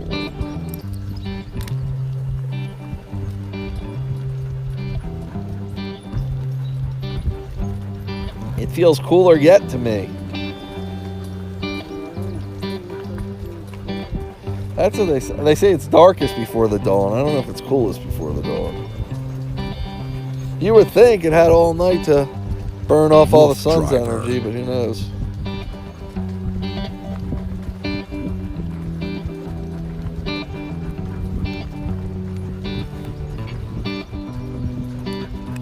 I got pretty muddy. Did you get muddy out there? Now that I can see it.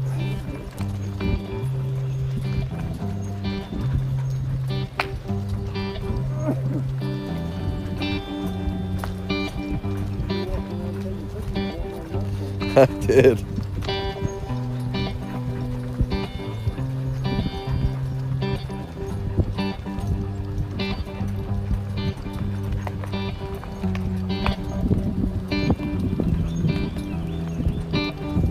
Wolf It's almost like being up for 24 hours, Jim. I mean, I had a couple naps and you did too, but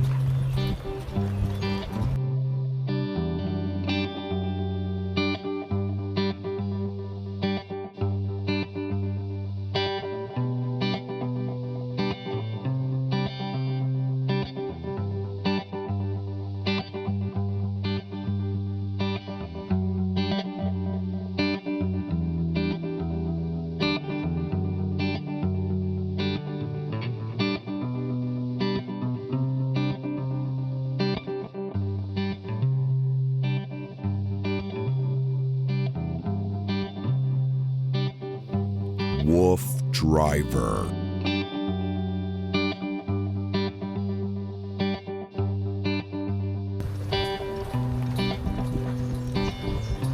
$15, bud.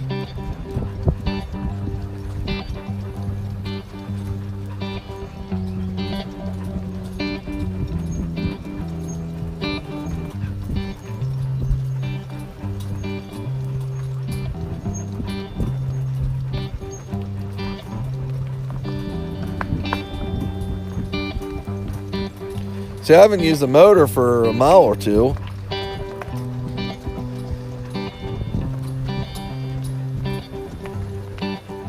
If I remember right, there's a church back here.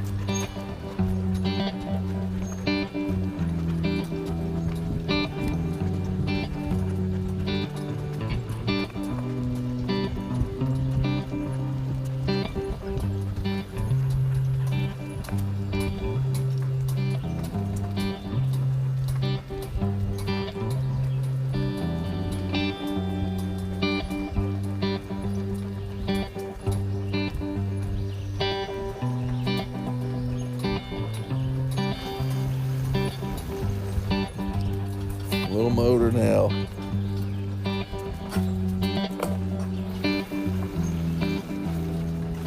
Wolf Driver. Really doesn't look like it's gonna rain, does it to you? Who knows? Watch the dogs, Jimmy.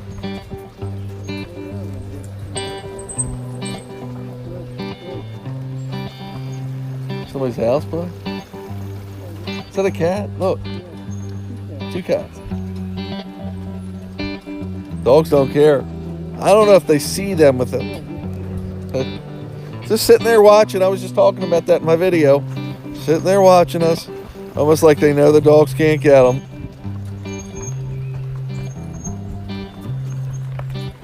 Wolf Driver.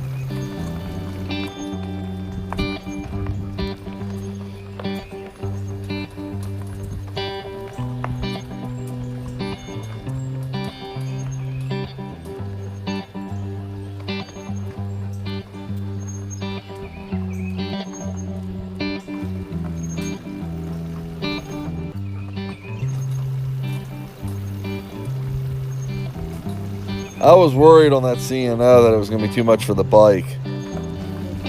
On the C&O. I'll feel better after we have it checked out. Get the brakes fixed. Wolf Driver.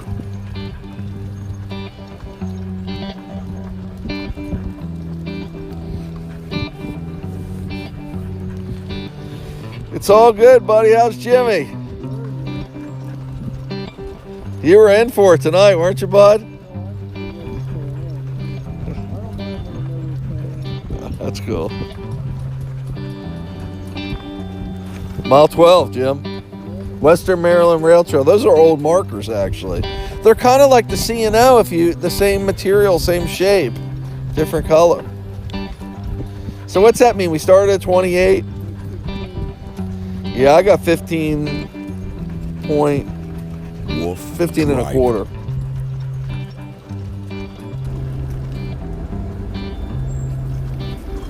Good girl, Lily.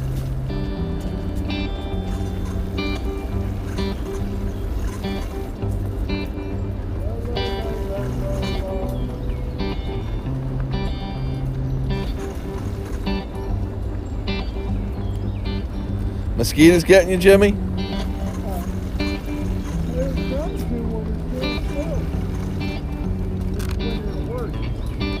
It's true.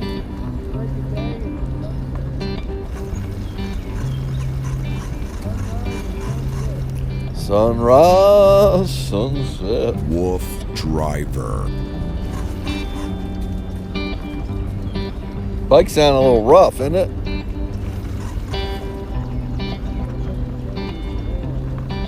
That's what we don't do and we really need to.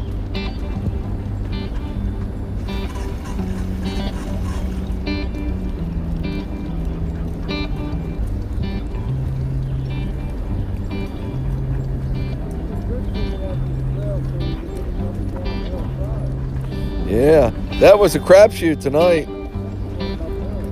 It doesn't. It's so much easier on the bike running downhill.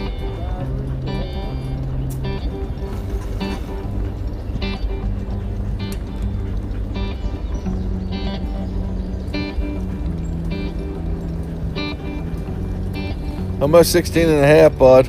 15, almost 15 and a half. Wolf Driver.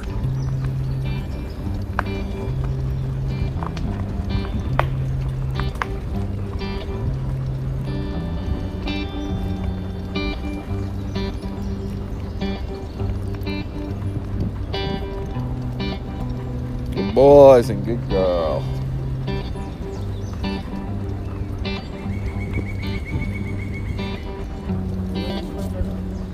That's him.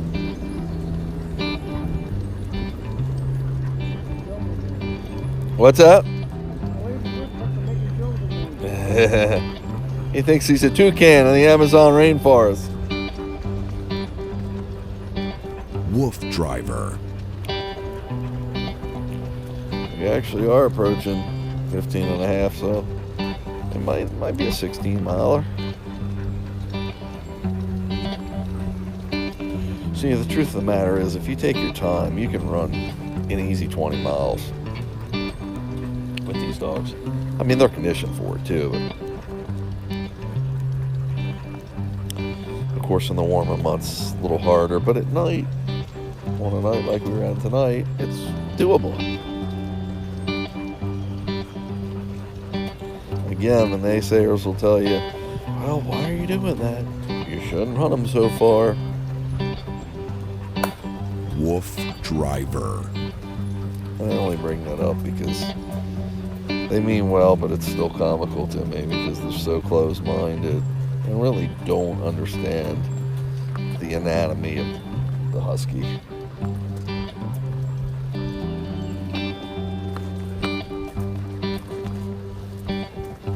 Everything still strong? Yeah. It's remarkable how strong these pieces all are, that they hold up through all this.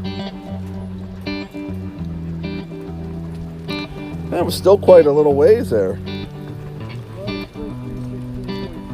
Is it? Wolf Driver. That means we still have another mile, Jimmy. Yeah, they're picking it up. They're picking it up.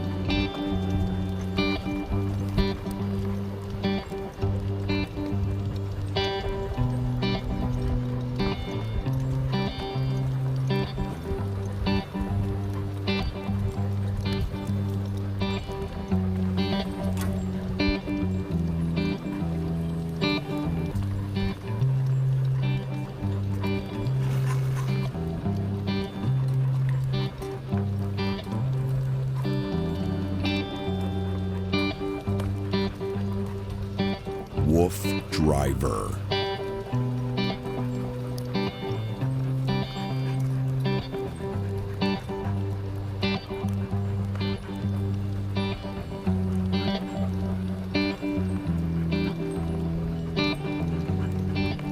We're like the Energizer bunnies. We're still going.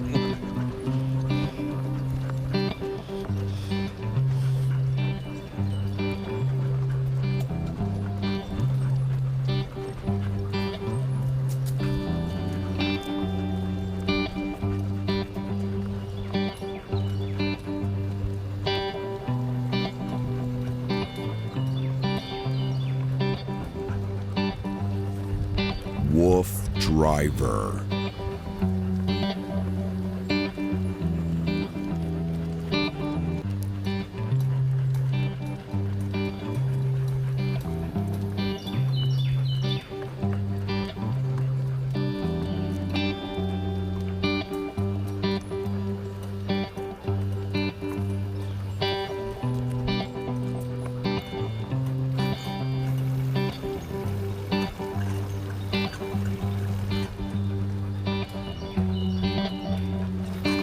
What's all this, Jim?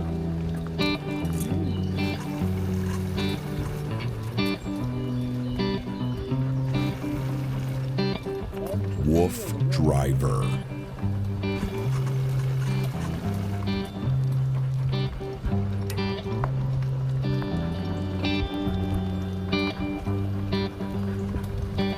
Uh-oh, something on the trail. Deer. He's looking right at us, Jim.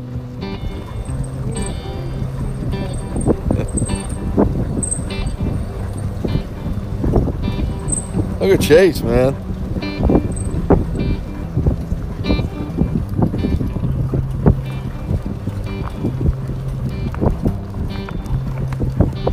He was right there. Early morning deer. Wolf Driver. Clocking some miles there, buddy.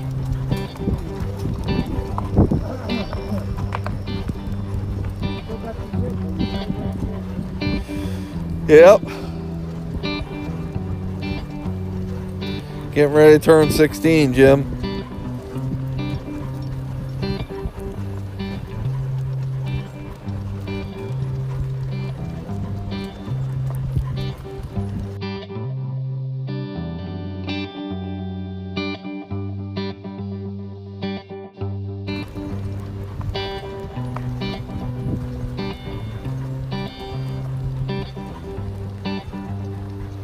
Wolf Driver.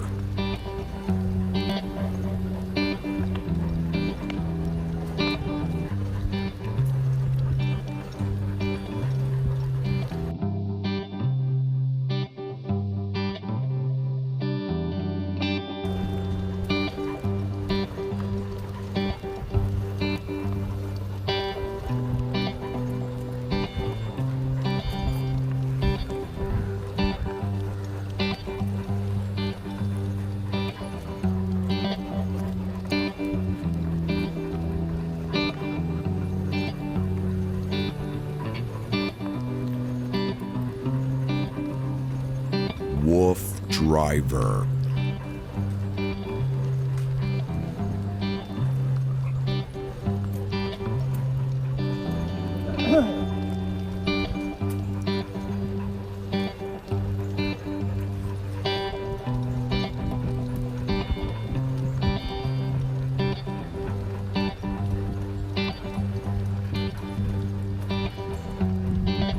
old house here or something. On our right. Is it?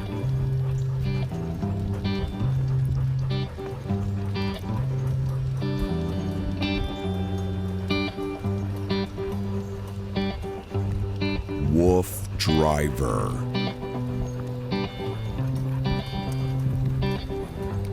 16.10, Jimmy.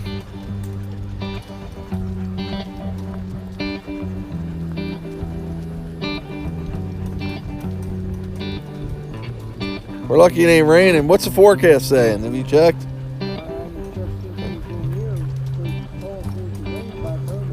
Yeah. But it was going to start here, I thought.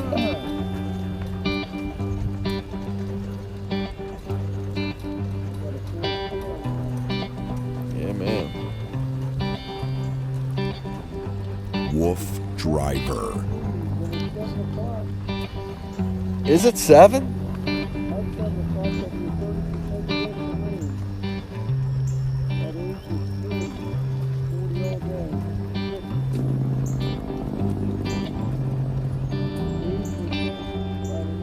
80?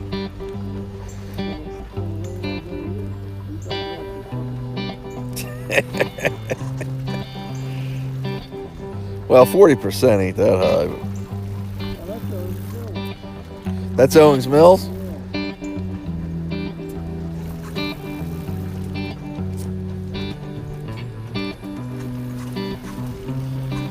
Wolf Driver.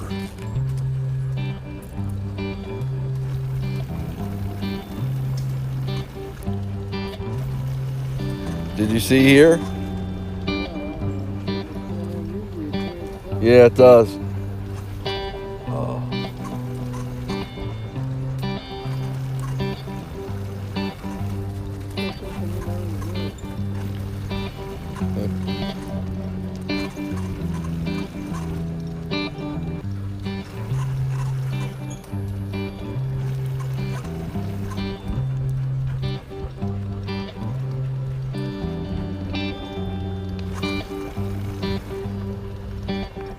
Wolf Driver. Mile marker, Jimmy.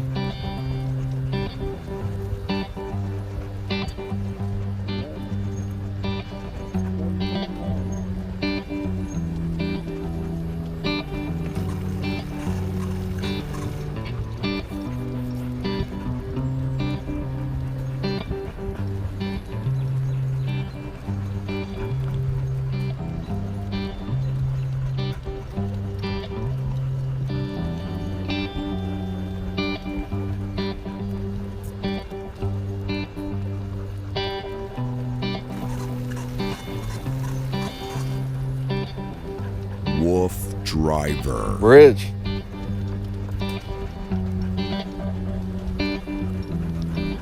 This looks like a current bridge. Yeah.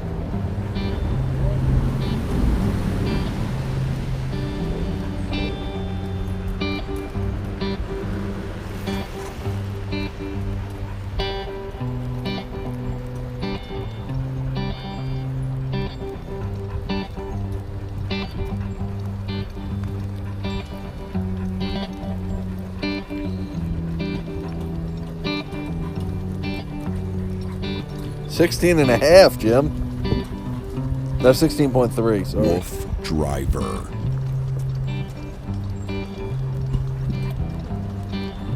Seems like it's still going, buddy.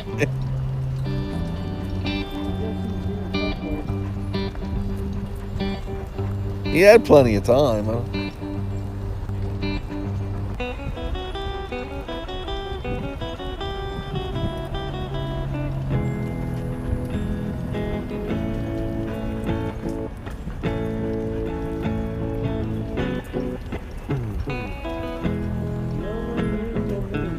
Really?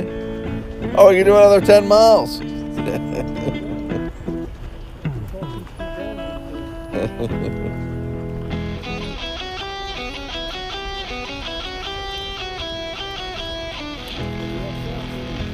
Yeah, man.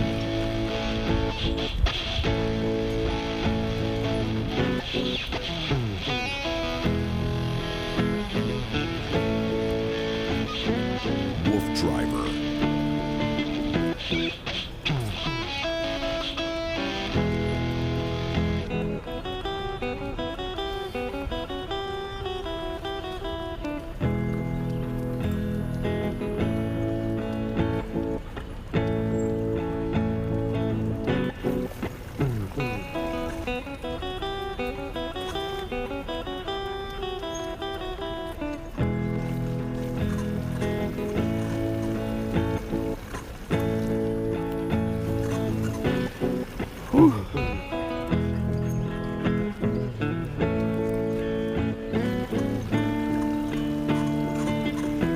Wolf driver.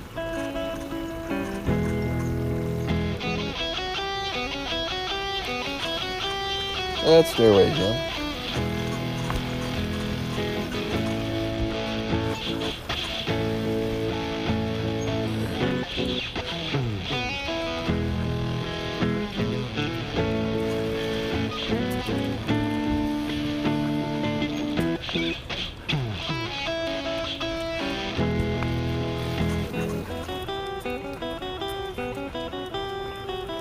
Right on the money, 16.5 miles.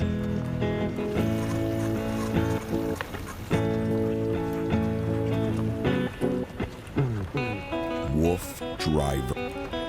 He'll be to the right. You remember this? Yeah, I'll show you. You'll remember it. This is where we saw that mayor. And the C&O's got the hill with that wild bridge. I think we keep going to the next lot. I don't know. Easy, guys. They good, Jim? Pretty sure. Yeah, that's it down there. I gotta make a right. Yeah. Yep. Man, look how wide I gotta cut this, and I'm barely making it. Wolf driver. I just don't want to go too far off the edge. Let me pick it up. No, you don't have to. Come on.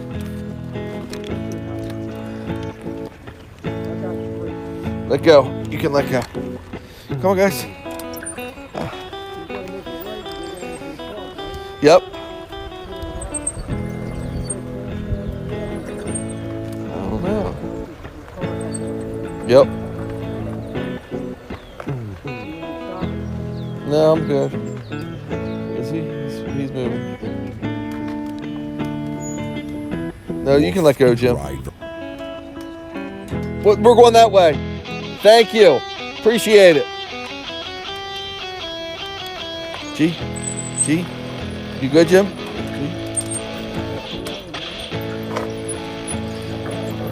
Whoa.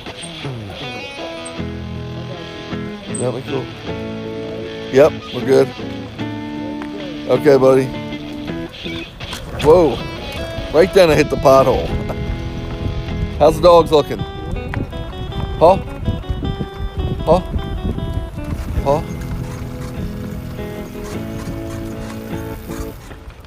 I might as well get a picture right here. He ain't there. Wolf driver. Might as well call him, Jim. Stay, guys.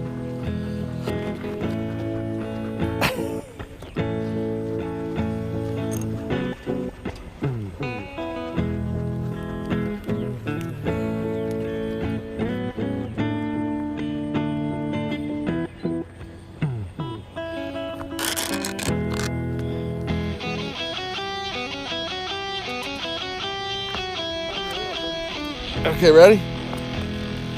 Come on, guys.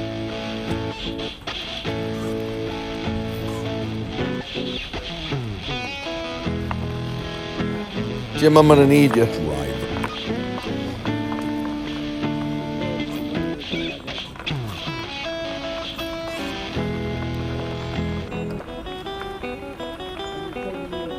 Yep.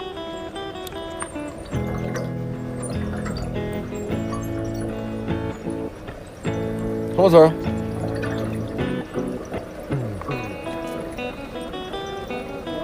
Yep.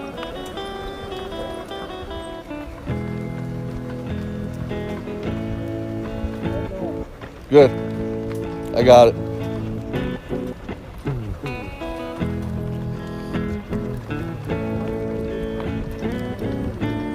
Wolf Driver.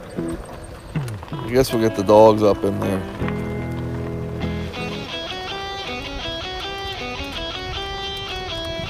Huh?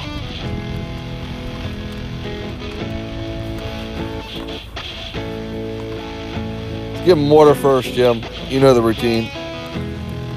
Good job. Okay, folks. While Danny complains, we got 16.68 miles. What time is it? 6:34 in the AM hours. Again, we're still in July 11th. We haven't lost a day yet. We haven't crossed the international date line or anything. Dogs are doing great. We had an unbelievable trip. Wolf Driver. Went the furthest distance with Lola, and can't say anything but awesomeness. If it wasn't for Dan, it'd be perfect. And that's a wrap. Might catch up with you when we get home and get some breakfast in the wolf pack, the Huskies. What a great day or great evening. Please check out the video, all infrared filming, and the Flickr album will be up on Flickr within the next few days, probably by the time you see this video.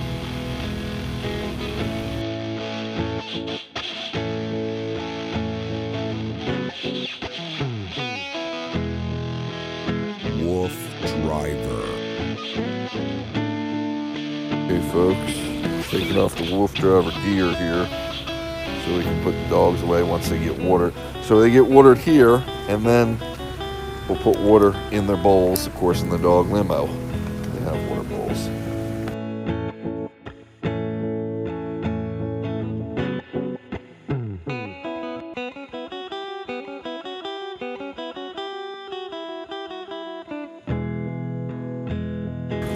So folks, I'm keeping you with me so you can see how we close it out in case you haven't watched a Wolf Driver video or adventure before. We're gonna load the dogs up. Jim is once again filling the dog limousine. We call it the dog limousine because essentially it is a limo. It was custom made for what I do. So it's not quite a limo, but it is 6 doors. Remember, most cars and trucks are 4 doors. This is a Ford Excursion. Wolf Driver. And it's got a roof rack with an electric winch. When we don't carry the trailer, if we're going to a location where we can't use a trailer, we can actually hoist the bike up there electrically, automatically. Ramps come out. We're ready? Okay, stay with the bike, bud.